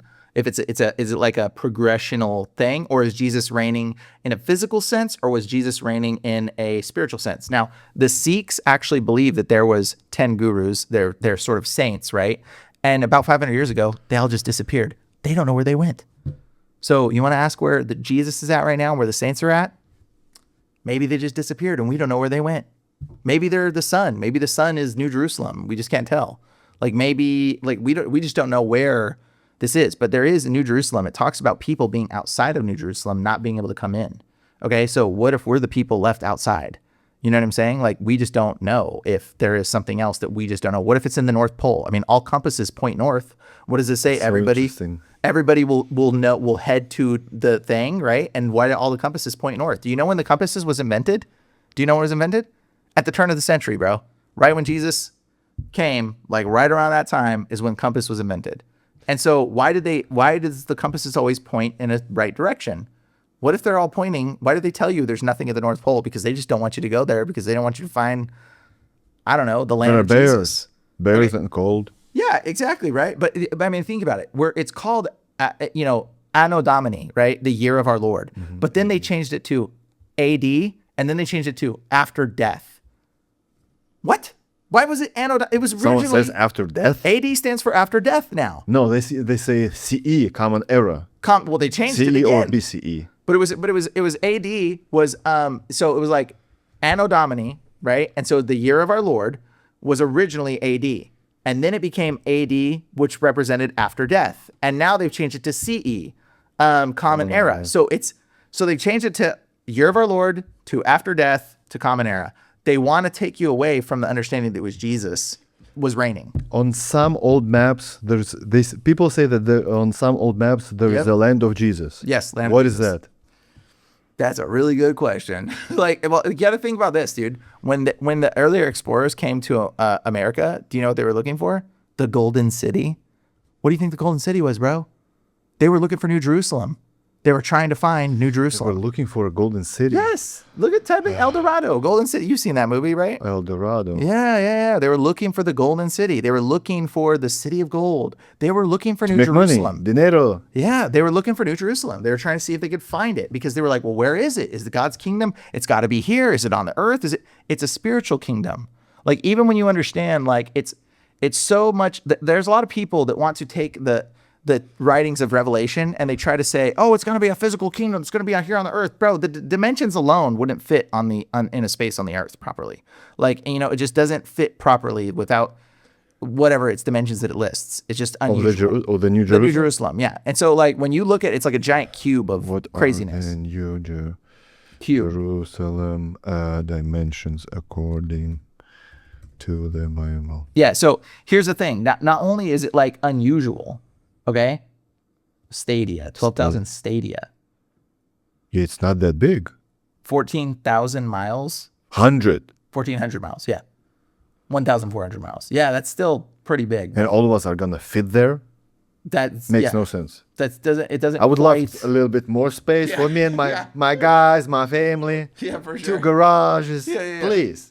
All the people of all of time live there. I don't know, man. It seems a little sus. But here's the thing. It's a spiritual dimension. That's what I'm explaining. Like, those measurements, when it gives measurements, it doesn't always mean physicality. There's a spiritual component to measurements, and there's numbers and stuff that are involved that is too prophetic for me to get into on a channel like just talking about it. I can't talk about it. Anyways, but what I'm going to tell you is that it's not what you think it is. Okay? It is a spiritual realm. It's a spiritual thing. And so, like, when we look at this, though, a lot of people want to go, no, it's a physical thing. It's a physical. Oh, well, how do you know? How do you know? How do you possibly, are you prophetic? Can you read the book? Can you read that text, Revelation? Are you prophetic and you think you understand it? Prophesy for me. Tell me something that's going to happen tomorrow. If you think you can read a prophetic text and tell me what it means, good luck. Yeah, but can you? I have. Yes, I have. Quite a few times, actually. So, yeah, I do operate in the prophetic. But I ain't going to say, like, look at me, whatever. But I'm going to definitely question you if you think you know what it means. If you think you're going to read some text written by a prophet for prophets, you think you're going to read it, and you think you got understanding, I don't even claim to have understanding enough. Okay? So, like, that's foolishness. If somebody that is not even prophetic tries to tell me what another prophet wrote, it's funny to me. Like, yeah, right, buddy. Okay, so why did Jesus, or why will Jesus let Satan loose? Why? For what reason? To test you. It's a whole new... For the ones that left and did not believe prior to that? Reset of the video game of life. A whole new reset. We'll go into it, and I'll tell you why. But here's the thing. They think it's going to be physical. That's the same lie that the Jews were believing. Jesus says, my kingdom is not of this world. Mm-hmm. He says it's an invisible one. He says, my kingdom is coming in ways you will not perceive it. He already told you it's invisible. What makes you think that New Jerusalem there is going to be a physical, visible thing that you're going to see like that? Like, why do you think that? He told you it's invisible. He already told you this. So, like, it's silly to just, like, say, oh, no, it's got to be a physical thing. No, you're believing exactly what the Jews thought when Jesus first showed up. You're believing just like the Jews. They said, oh, he's got to be the king and take over Rome. No, he said it's an invisible kingdom. He told you that already. So New Jerusalem is here potentially. It's invisible. If it is, maybe there's some physical aspect to it, but we just don't know what it is. The New Jerusalem, though, I believe, is in my heart. It's already here inside of me. Yeah, but it says it's going to be full of gold and rivers of honey. Bro, it could be analogies that you don't even understand or prophetic understandings. Because I don't like gold. Yeah, I'm not a fan of gold either. Some palm I like trees. silver. Silver's cool. but like, here's the thing. Like, the reality is, like, we don't understand this stuff. And to claim that we do understand it is foolishness. And so like I can tell you what things have happened though. I can tell you the stuff that definitely has happened. And so like when you look at that, you're like, okay, wait a second. Maybe it's not, maybe we're taking the things that are meant to be metaphysical or as physical and the things that are physical as metaphysical. And we're just like totally backwards, which is what has happened, I think, a lot of times. So it's like they don't see the things when Jesus said, some of you standing here today will not taste death until they see the sun. They're like, oh, well, that's metaphysical. How about that was actually exactly what he meant? Like, how about that one sounds, I mean, he said, some of you physically standing here today seems pretty physical to me. I mean, a cube building that's like that I wouldn't gonna say that could be metaphysical. You know what I mean? Like, to me, it sounds a little bit more possible to think of it that way. Do you know what I'm saying? Maybe that's not a cube. Maybe that's like a tesseract. Could be a tesseract. Could be a pyramid, dude. It doesn't even have to be a cube because it only gives a height. Okay, so there's in Matthew, it says this generation Will not pass away. So I wonder how people that do not believe that we live in Satan's little season, or at least in the millennial era, how they can quote unquote justify this. Oh, Jesus said, "Truly I tell you, this generation." Yep. This generation, it's 30 to 33 AD. Jesus is saying, this generation will not pass away until all these things have happened. And in Matthew 24, he was talking about the end days and how people are going to be prosecuted and persecuted for believing in him, in Christ. That'll happen. How do they justify it, quote unquote? They you know what they say? Some Christians try to believe that Paul is still, or that John's still walking around somewhere. No way. That's what they try to do. Yeah, still alive. Yeah, he's still alive somehow, somewhere walking around. Comment below, guys. How do you justify this verse? That's how they say that John's still somewhere walking around. Like, for real, I'm not even joking. That's what the Christians have to come to, the conclusion, because it's like, well, maybe there's some of them. Maybe he didn't die all the way yet. Maybe he's just somewhere out there in the world walking around. Like, are you serious? Like, that's what they come to the conclusion, because you have to believe some fantasy thing to deny that verse. It's telling you right then. Okay. Do you believe that Satan is physical right now? No, I don't. But there's so much to that question. But no, he's definitely not physical. He possesses bodies. He's a spirit that interacts with individuals. But I will tell you though, this, like, when you think about this generation not passing away, this is really fascinating, because you start to realize that the whole aspect of like what we call how do I say this? Let me think. I want to be more exact. Yeah, okay, here's what I'll say. Think about this. The Roman Colosseum right now, they're saying that all of these things, like the torture and the bad stuff and all this stuff was happened. It happened. Okay, it happened in front of the Roman Colosseum, in the Roman Colosseum. Okay, do you know what a Roman candle is? Yeah, you told me that. Yeah, Christian lit on fire. Mm-hmm. Okay, so that Roman candle, Roman Colosseum, inside that thing, we I think last time we talked about the Statue of Liberty has a writing on it called the New Colossus. The new Colossus. Because there was an old one. Because there was an old Colossus which stood in front of the Roman Colosseum where they were killing Christians, which was an image of Satan. And so if you type in Roman Colosseum, old drawing, you're going to see what the old drawing of Satan is. Roman Colosseum, old drawing. Or you can type in, look at that. You can type in, there he is, right there. Let's see, bottom, middle, yeah. That one? Down one more. That's one. There you go. So there's your Statue of Liberty chilling in front of the Roman Colosseum.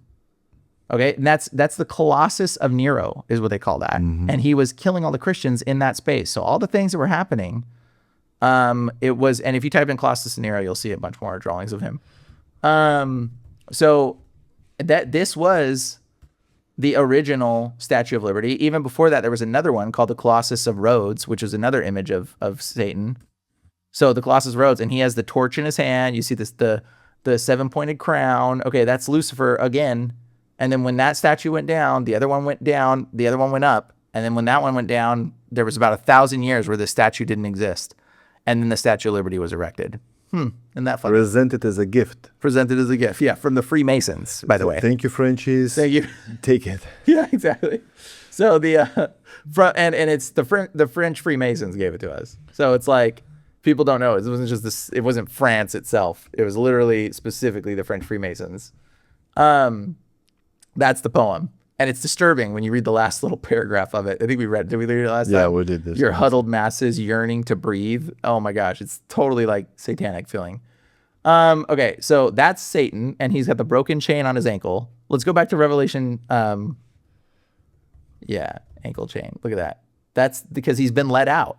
And there's an apple, the big apple. And Wait, but it's not broken. yeah, it's broken. See the break? That's the break right there. See it? Oh, And okay. then you see the other shackle. It's broken. Look at the image to the left right there. See the shackle? That's broken because the off? liberty is free. Yeah, because he's been let out. He's been the statue of liberty of Satan. He's been let out. Okay, he's the light bringer, Lucifer. All right, and so that's literally what this is. And so there, and when you start to see it, you're like, you can't unsee this stuff once you see it. What else is in that? What else is at New York? There's two big abysses.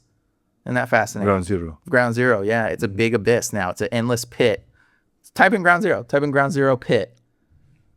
Ground zero pit. Oh, shopping. No shopping. No shopping. Ground zero pit.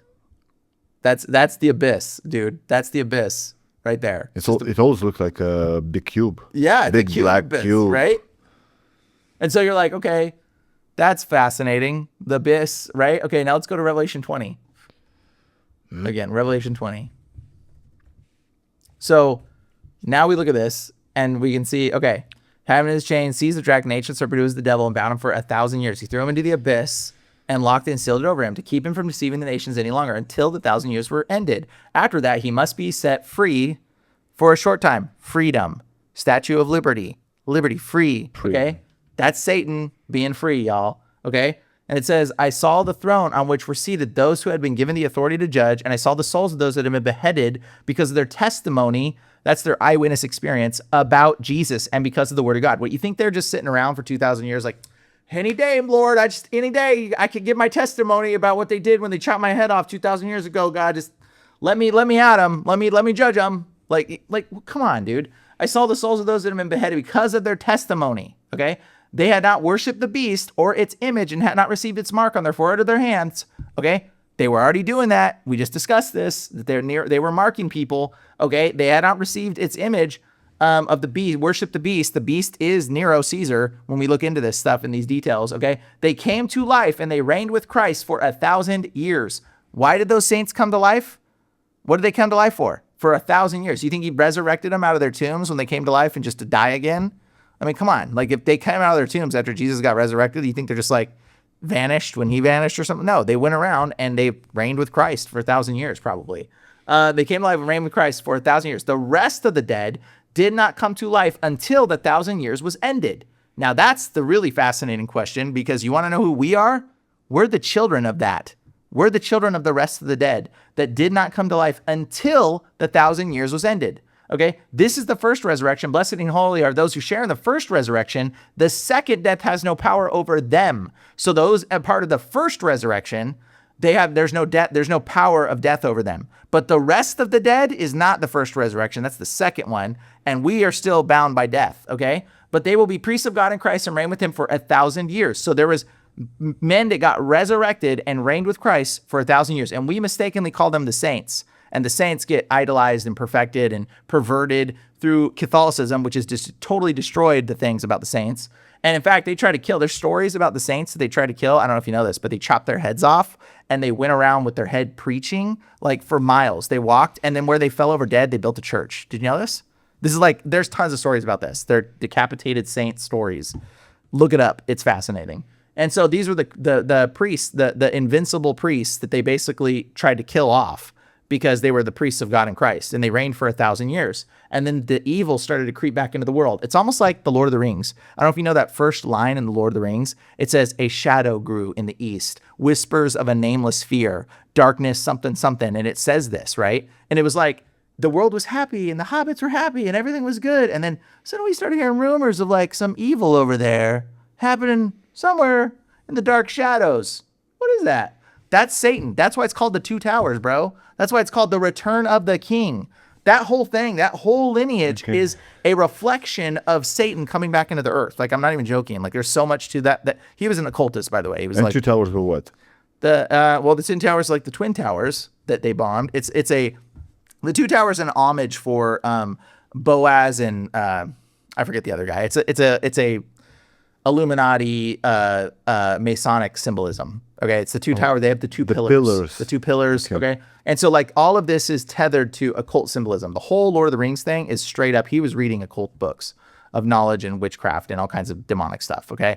And so like people are like, oh, but he was a Christian and him and C.S. Lewis are best friends. Yeah. And they're part of a secret society of the Inklings where they were invading and perverting our network of understanding and perverting literature.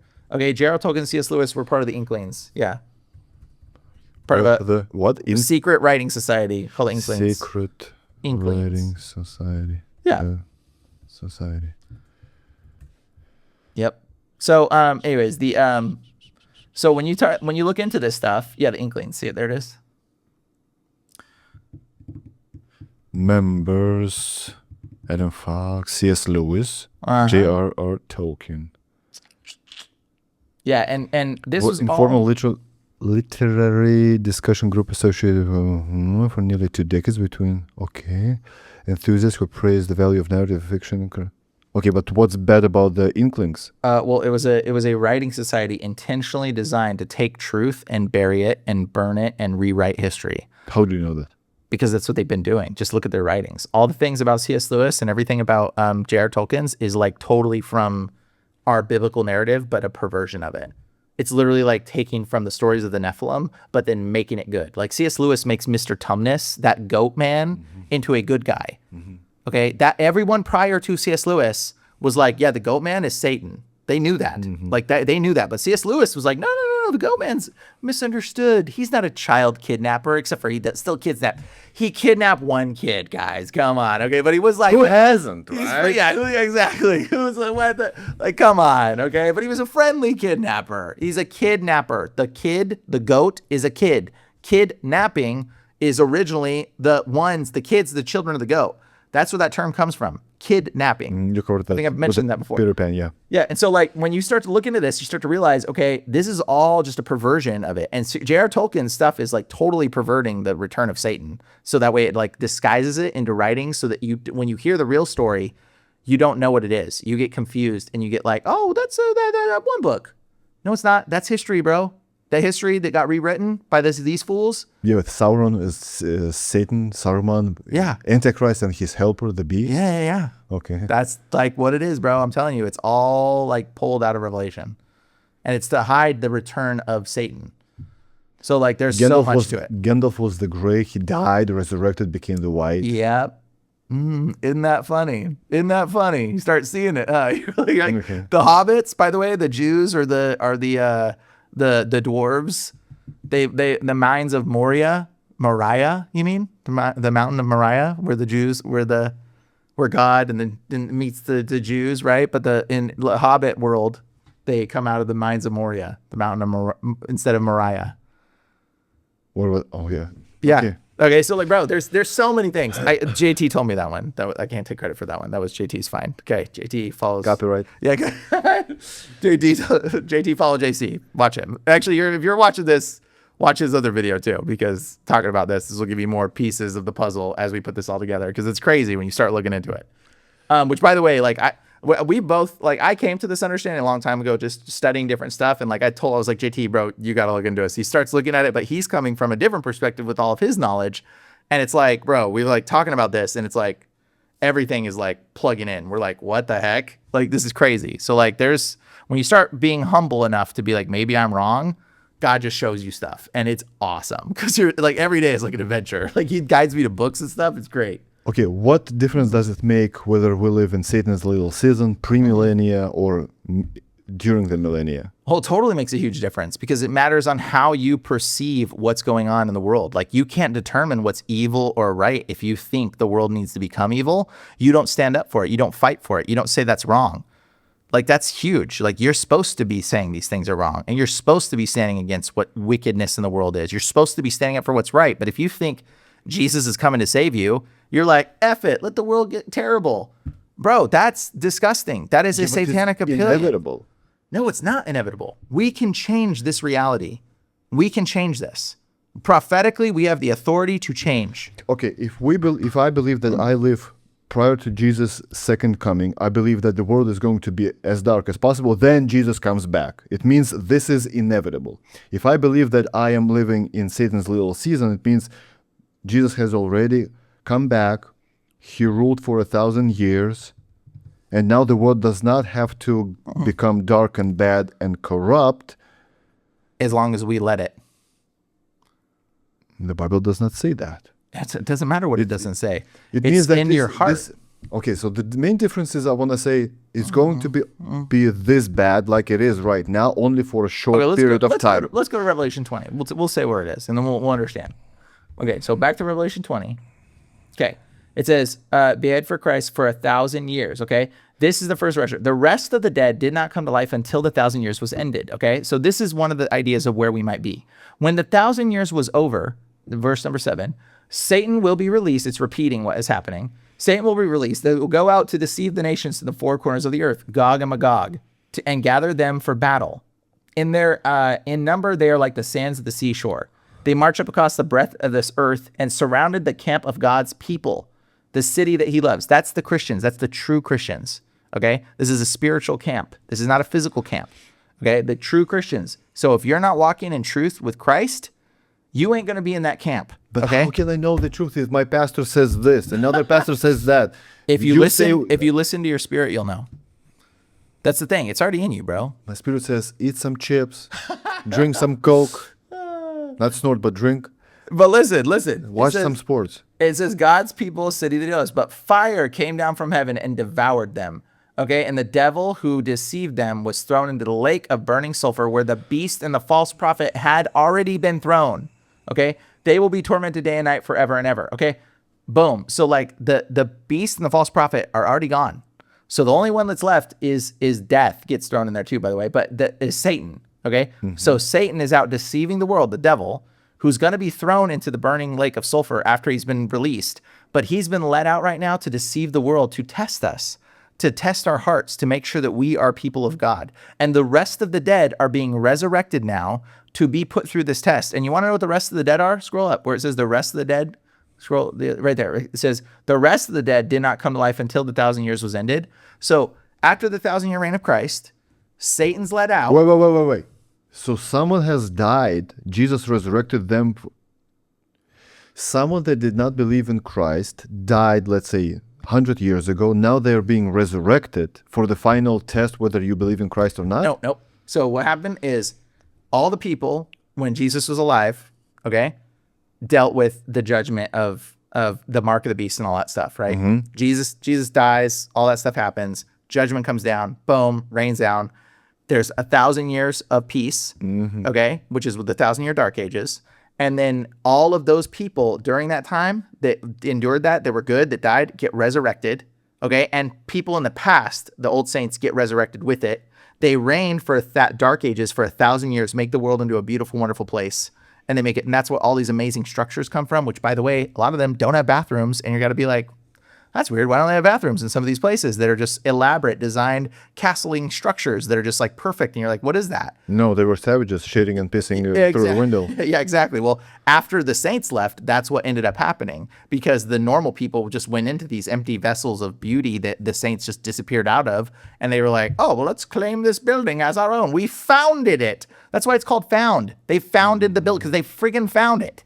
They found this castle that was built by a bunch of saints during the millennial reign. And it's like these buildings came about during the time of the dark ages where things were just so destructive and nobody wrote down any history for the 1,000 years. It was just like chaos. But yet we were building the most elaborate structures during that time. Come on, let's put our brains together and think that maybe they didn't advance in technology for 1,000 years. Bro, we've advanced in technology in the last 40 years more than anything that you've ever seen. What makes you think for 1,000 years humans stopped inventing things? Are you kidding me?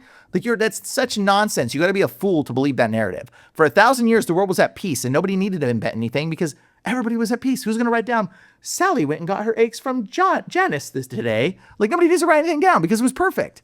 The whole world was in unity and peace. There was 1,000 year of peace called the Dark Ages. After the Dark Ages let out, they built a bunch of things, created a bunch of beautiful artwork and stuff and structures and all kinds of things. After the Dark Ages, the people, the saints just disappear. We don't know where they went. Then the rest of the dead get resurrected.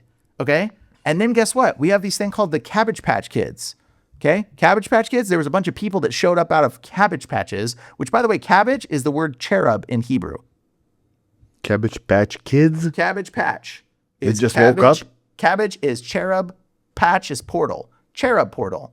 So that's the cherub portals. A bunch of people just started coming out of the woodwork. And so we have the orphanages. Have you heard about the orphan trains? Bro, Australia was a country created by, do you know? Bunch of like supposedly degenerates that England Prisoners. mailed all their prisoners and a bunch of orphans that came out of nowhere. A bunch of children that just showed up. They didn't know what to do with them. So they sent them to Australia. There was a bunch of children that just started showing up out of nowhere. If you type in the orphan trains, bro, type in baby incubators. Type in baby incubators. These were the ones that were resurrected. Yeah, exactly. Type in baby Incubator? incubators. So look at the images. Type in old baby incubators. Okay, look at this. Infant incubators. Yeah, click on that one. Bro, this was like a thing where you could just go to the fair and pick up a baby. Go pick up your babies. With the living infants. Oh. Yeah. Bro, look at that. Look, scroll down. There's more. There's tons more pictures. Look, just look to the left. Oh, there's another. See that other one? It looks like a fair. Oh, look at that. There you go. Baby incubators with living babies. Come and get your baby incubator, living babies. like, come one, come all, pick up your baby at the fair where you can grab yourself an extra child. like, what is this? Okay, so they were resurrected for what reason then? That's the thing. They were resurrected. After the millennial reign, it says the rest of the dead will come to life and reign with Christ for 1,000 years. Do you know what happened? There was a bunch of baby incubators. Around the same time, insane asylums started popping up all over the place. Do you know what they said about a lot of people in insane asylums? They said that they were resurrected. Type this in. Google it. Be like, People in asylums asylums were saying that they were resurrected or had delusions of grandeur. You ever heard of that one? No. So the delusions of grandeur, it's common observation visible. Yeah. Within Delusions. psychiatric facilities, it's not uncommon for one or more patients to claim that they are Jesus, which includes the premise of having died and been resurrected. Ha! Isn't that fascinating? So a bunch of people. Where people in psychiatric hospitals claimed they had been resurrected or were already dead. Huh. Isn't that Not fascinating? one, not two, not five, but A lot. A lot. To the point where they had to classify it as a disorder. Okay, so a lot of these people in the insane asylum said that they were resurrected peoples. They thought they were resurrected. They had lived a previous life. Now, there's old writings and stuff that talk about this in like old documents. You can go looking through and like try to find stuff about it, like in the insane asylums. And like not only that, the insane asylums went away. But like when you look at the insane asylums, they look like castles, bro. They're like some of them are just like these elaborate castles. Type in like old castle insane asylum. Asylums. Near me. No, thank you. Bro, look at these buildings. You think there was nothing going on, and we are in the wild, wild west, and somebody said, you know what we need? We need a insane asylum. Let's build a castle and put all those crazy people in it. Come on, fellas, let's do this for all those crazies, and we'll fund it. We'll give all our extra money to it too. Like, come on, dude. Like you gotta be like lying to yourself at a certain point to think that this is a true, like, look at this stuff, bro. Look at that. Like, you kidding me? That insane asylum, bro, that thing's a freaking castle. The Richardson Hotel, formerly known as the Buffalo State Asylum for the Insane, opened in 1880. Yeah, right. See? And there was probably no other things around. They just built a big castle for a bunch of crazy people. Just for funsies. North Wales Hospital. Yeah, for funsies. Let's build castles. So the thing is, like, these structures and stuff, like they found them. And then they repurposed them. And then they told people, oh, you're crazy thinking you're resurrected. You're a crazy person. Okay? And they washed away all the crazy resurrected people until they stopped thinking they were resurrected, because a bunch of them got resurrected, realized they were resurrected, but they were resurrected with the understanding that they now get to play this video game of life with the knowledge of Jesus. Because prior to, do you know who the rest of the dead were? The rest of the dead, this is my theory, okay? The rest of the dead are literally the people, I think, that didn't get an opportunity to know Jesus, to know Christ. That's what I'm gonna say. Yeah. We're essentially the descendants of Canaanites and all the other people in the Bible, in the Old Testament, that never got an opportunity to know Christ. Those are the rest of the dead. That's why we all got canine teeth in our mouth, bro. This means you're a Canaanite. But the whole karma thing. Say what? Karma. The whole theory of karma, right? You being resurrected to know the lesson. What is the lesson? To know Jesus. To know Jesus, yeah. Once you know Jesus, you're out. That's your lesson. That's the ultimate lesson. You're of absolutely life. right. And in fact, resurrection and reincarnation come from the same understanding root concepts. But there's the perversion where it's like, oh, you get reincarnated over and over again. It just keeps happening. No, bro, it happens once. You were a Canaanite before. You got resurrected to get to know Jesus. And once you have your option to know Jesus, that's it. And so this is the last chance. This is your last chance. Right now. Right now to know Jesus. There is no more getting resurrected and reincarnation stuff. Okay. You got reincarnated once, the end. Okay. Let's say an atheist is watching right now and he wants to know the Jesus. How? Biblically accurate, how to know Jesus to make sure that you're going to go to heaven, not to hell. It's in your spirit. He's got to listen to his spirit. And so like the thing is, you have to drop pride first off. Look at the universe, look at the world around you. Don't act like you think you know anything. Because if you think you know, guess what? God is going to evade you. In fact, it says in the word that God resists the prideful. So if you are so prideful that you think that you know we came from a rock and space dust and blah, blah, blah, you're never going to know God. You are so prideful, you won't know the Lord. If my people humble themselves in my name, you just won't know it. And it's in your spirit that you know. It's the thing is, you don't know. The truth is, you lie to yourself if you think you know. So you're lying to yourself. And you know what? To be completely honest, it doesn't mean you go to hell. I don't know if you go to hell. Like, I don't know. Maybe you go to hell for a certain amount of time. Maybe you just cease to exist. In fact, maybe hell's not a thing for you. Okay? Like, hell's a convoluted subject when we talk about that. There's a lot to it. Who knows? Maybe you just cease to exist. I don't know. That's who knows? Because I haven't been there, so can't tell you what's beyond there. Okay, and there's a lot of writings and stuff that it's very vague and not very clear. So maybe maybe just some people cease to exist. The promise that Jesus gave us is the promise of everlasting life. So that doesn't mean like hell is like judgment. It's not like maybe you don't go there forever. Maybe you did a bad thing. I kind of think of hell like this. Like, let's say a person rapes his daughter, okay, and then that daughter makes bad decisions for the rest of her life, marries a dude that also beats her, has 2 kids, the kids get killed, okay? Like, and it all came about and then she gets killed, has a short death or whatever, and it's like all that pain and suffering that this man did because he raped his daughter, right, is extended out further. And so if he goes to hell, to pay for the price of all the life and time of wickedness that he caused, and then he'll just cease to exist maybe. I don't know. I don't know if he goes forever. I don't know if he just goes for an allotted time to pay back the judgment, because it's judgment. Like, we want fairness in our life, right? And so God is fair and just. Like, going to hell forever because you did one thing wrong doesn't quite sound as just to me, but I don't know. There's a lot of complicated stuff. How I agree with the Bible to go to heaven. I would say you believe that Jesus Christ died for your sins, resurrected on the 3rd day. You repent. You will be saved, but being saved is not the same thing as going to heaven. Gospel of John 3:16. Whoever believes in him shall not perish but have eternal life. Eternal life. That's the promise. Belief. Yes. And that's eternal life is the promise. I am the way that no one comes to the Father but through me. Yes. Okay? And so, saved by grace through faith, not by works. Yeah, so what I'm saying is, like, if you don't believe, maybe you just don't exist. Maybe the atheists are right. Atheists, maybe you're right. Maybe you will die and go to a pile of dirt. Like, I don't know if I want to take that bet, but like, maybe you're right, bro. Like, maybe that's what you're going to do. I don't know. Like, at the same time, like, whatever, like, if that's what you want to believe, I'm not going to believe that. That's not where my heart is. Like, I believe that I want to go with the Lord, right? But like, I'm not going to count my eggs in the basket of whatever, to be like, oh, this is what's going to happen. I don't know what's going to happen.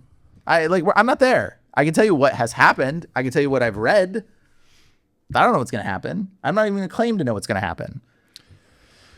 The Bible does not connect rejecting Jesus with not having eternal life. I don't know about that. I don't know. Whatever.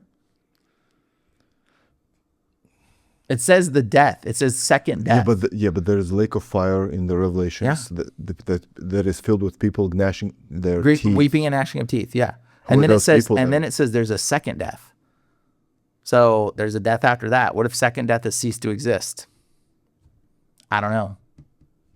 What did Jesus say about if you call your brother even a raka? You're in danger of hell's fire. Uh-huh. Yeah. That means there's just like a judgment of that. So hell's fire doesn't mean that you die. I mean, maybe you just burn up. Maybe you pay a payment for what you've done and then cease to exist. I don't know. So it's like, but the thing is, it's like we don't know, and we can try to assume that we know, but that's when we get prideful. Either way, and so you can be so prideful in your religion that you miss the truth as also, and so that happens to so many people. Okay, are you sure you're gonna go to heaven or not? I believe, according to the Lord, in my heart, I feel yes. But it's in my heart. It's not because I read it in a book. Yeah, but because it says by grace through faith. Yes. If I have faith, God will give me grace to live in heaven. Sure. Orthodox and Catholics do not believe that. They believe that you have to earn. You have to earn it, yeah. Well, I believe because I live my life a certain way, right? And it says, you show me faith and I'll show you my works, right? It also says that, right? So that's some of the understanding. Is but you still lust and lie. Let's say grape, but you lust and lie. But we're not supposed to. We're called to not do these things. Like we're supposed to call to be away from that stuff, right? So as we draw away from it, we start walking in more of an anointing of Christ. And the more we walk away from it, the more anointing we have in our life. And so like people don't understand like walking in purity, walking and striving for truth and stuff like brings about a certain anointing that you can walk in. And so like if you're not in that, then that anointing kind of falls off you a little bit. So it's like we should be striving for it because heaven should be on earth, bro. Like heaven, we're supposed to bring heaven on earth. We're not supposed to just wait for heaven when we die. We're supposed to bring What does heaven. it say in the Bible? It says bring heaven on earth as it is in heaven. The Bible mention of bringing heaven to earth. On earth as it is in heaven, bro. Your will be done on earth as it is in heaven. Yeah. I saw the holy city, the New Jerusalem, coming down out of heaven from God. Behold, the dwelling of God is with men. Is with He men. will dwell with them. There you go. Look at that. Holy city. Behold, the dwelling of God is with men. So even there, the New Jerusalem is being associated with dwelling within men. It's dwelling within us. Do you understand? Like it's within us. The New Jerusalem is God in us, loving people, like walking in peace, forgiving people, walking in unity. That's that New Jerusalem thing. I was saying like maybe it's a more spiritual thing than we understand or whatever, you know? Okay, so you believe that your generation will witness the end? I don't know that one. The end of what? Like, because it does say... The end of Satan's little season. I mean, right now, something's coming. And I can feel that it's in my spirit. Okay? So, like, I don't know what's happening, but I know that I can feel, and everybody can kind of feel it. You can feel it, I'm sure. There's people that feel in your heart that something is coming. You don't know what it is. It's a weight. And it feels like there's something billowing. I feel like my whole life is waiting. Have you ever had this feeling? It's like it's temporary, right? Sort of. I know what you mean, but there is a billowing sensation happening. Like something is about to break or something is coming. I don't know what it is. I know that in 2029 there's a comet that's going to come by the Earth, and there's this dude Tom Horn. Have you heard of him? This dude that's prophetic who had dreams said that he heard the name Apophis and he saw a comet coming that was supposed to pass Earth. And he said it was undulating and people could see it in the sky. It looked like a star, the really bright star. And he said before it hit us, and it said it just got bigger and bigger and bigger. And eventually it was supposed to pass us, but the gravitational pull of the Earth pulls it in and it hits us. And what's that say in Revelation? It said that fire comes down from heaven and destroys all the wicked people. So like whatever's coming next could be that comet of fire coming down from heaven to destroy everything. They were I don't saying know. this thing about 3-eye atlas, all that shit. Yeah, but this Aliens. different. This dude's prophetic, and he's like had dreams that have like come true and said things that would happen, and they did happen, like how he said. And he's only said like maybe 3 or 4 things that I know of. He said this, and then he died. Thomas Thor? Thomas Horn. Horn. Yeah, Horn? Like horn. like Yeah, horn? like the horn. Yeah, or like horn that you blow the trumpet. You know. Is a modern author and speaker who writes about end times prophecy and conspiracies. Books like Apollyon Rising, claims about a coming world leader, prophetic timelines, connection between ancient prophecy and current. Now, I don't events. think everything he says is right. Okay, but I do think it's interesting because he thinks that comet is wormwood that's coming that he sees, and he prophesied this, That and then he it's what? died. It's the wormwood in the Bible. What is that? Wormwood. Wormwood is a mountain that falls down in the mountain, falls down in the Bible, and poisons all the water. Revelations? Yeah. A great star fell from heaven. The name of the star is Wormwood. A third of the waters became wormwood, and many people died from the water because it was made bitter. I'm pretty sure that already happened, and that's what we call like things like the Black Death, and that's what all those bones were in that you just looked up in the catacombs. But I mean, I think what's happening now is it's like a mountain falling down from heaven. I don't know, man. The thing is, like, whatever's coming, I think something's coming. I feel it. The Lord's just saying, be prepared. That's all I feel. And it's like, I don't know what's going to happen. I just don't know. I don't know. The next thing, if the Gog and Magog battle is coming or what, or if it's the mountain of fire coming, I don't know. But in my heart, I feel like I need to be prepared to some degree. And like, you need to be able to hear the voice of the Lord because he will tell you what to do. It says, does he not warn his prophets? I know that if there's a comet coming, I know God will give me a dream. He'll tell me, Brian, move where you're at, go to here and stand under this tree or this mountain and I'll be fine. Like, I know, I just trust the Lord to the point where I know that I will be given understanding. He'll tell me, go here, do this now, leave now, get your people, tell people now and go. Like, I know that the Lord will do that because he's protected me in so many supernatural ways at this point with dealing with demons that I've gotten used to the way he interacts with me. He warns me and gives me dreams and tells me stuff all the time. And so like, I know he'll say something, but like, if you're not walking enough with the Lord where you're like, hey, he's going to tell you something, I would be like a little bit concerned. I'd be like, hey, yo, you need to get to a point where you can like hear his voice because my sheep recognize my voice, right? And so like, you need to get to a point where like, if you're feeling something in your spirit, like, hey, I think this might not be good. Like, maybe I should change something. Like, if you're feeling that in your spirit, like, you got to be able to listen. You got to be able to listen to what he's saying. Does that make sense? Mm-hmm. That's kind of where I'm at least. That's what I feel. And I'm like, hey, this is where I'm at. This is what I'm feeling. I don't know. So, but I don't know what's going to happen. I have no clue. I think maybe fire is going to rain down from heaven and destroy all the evil people. Like in Revelation, like what it says at the end of chapter of Revelation 20. It says fire comes down from heaven and destroys the people as they surround the camp of the saints. So what might happen is the Christians are going to get turned on and everybody's going to turn on the Christians, and like the Jews and the Muslims or whatever, like, I don't know if Jews are going to even exist actually here shortly. The Jews might get wiped out, and then everybody converts to Muslim, and then the Muslims turn on the Christians, and then they all come to kill us all. And then like, I don't know what's going to happen. What about the atheist? I mean, they'll join with the Muslims, I guess. I don't know. Like, who knows? I think there's going to be a lot of stuff happening very soon where a lot of people are going to believe something. They're going to believe something. Like, I don't think there's like a big number of atheists that are in the world that are so overpowering that atheism is just a folly. It's foolishness. Like, you can't be an atheist for very long. Most people that are atheists, Yeah, they worship something. They worship money, sex, women. you're gonna eventually get to something where you realize God has to be real. So atheist is just the brain that's not done cooking. Go back in the oven, like learn some stuff more. I don't know.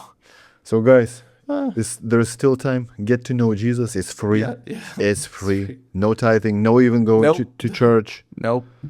Do your research. Listen to your heart. It says in Jeremiah 31:31. Here, this is the verse you should read. Jeremiah 31:31. Actually, there's more than 31. So just go Jeremiah 31. Go Google it. Google it.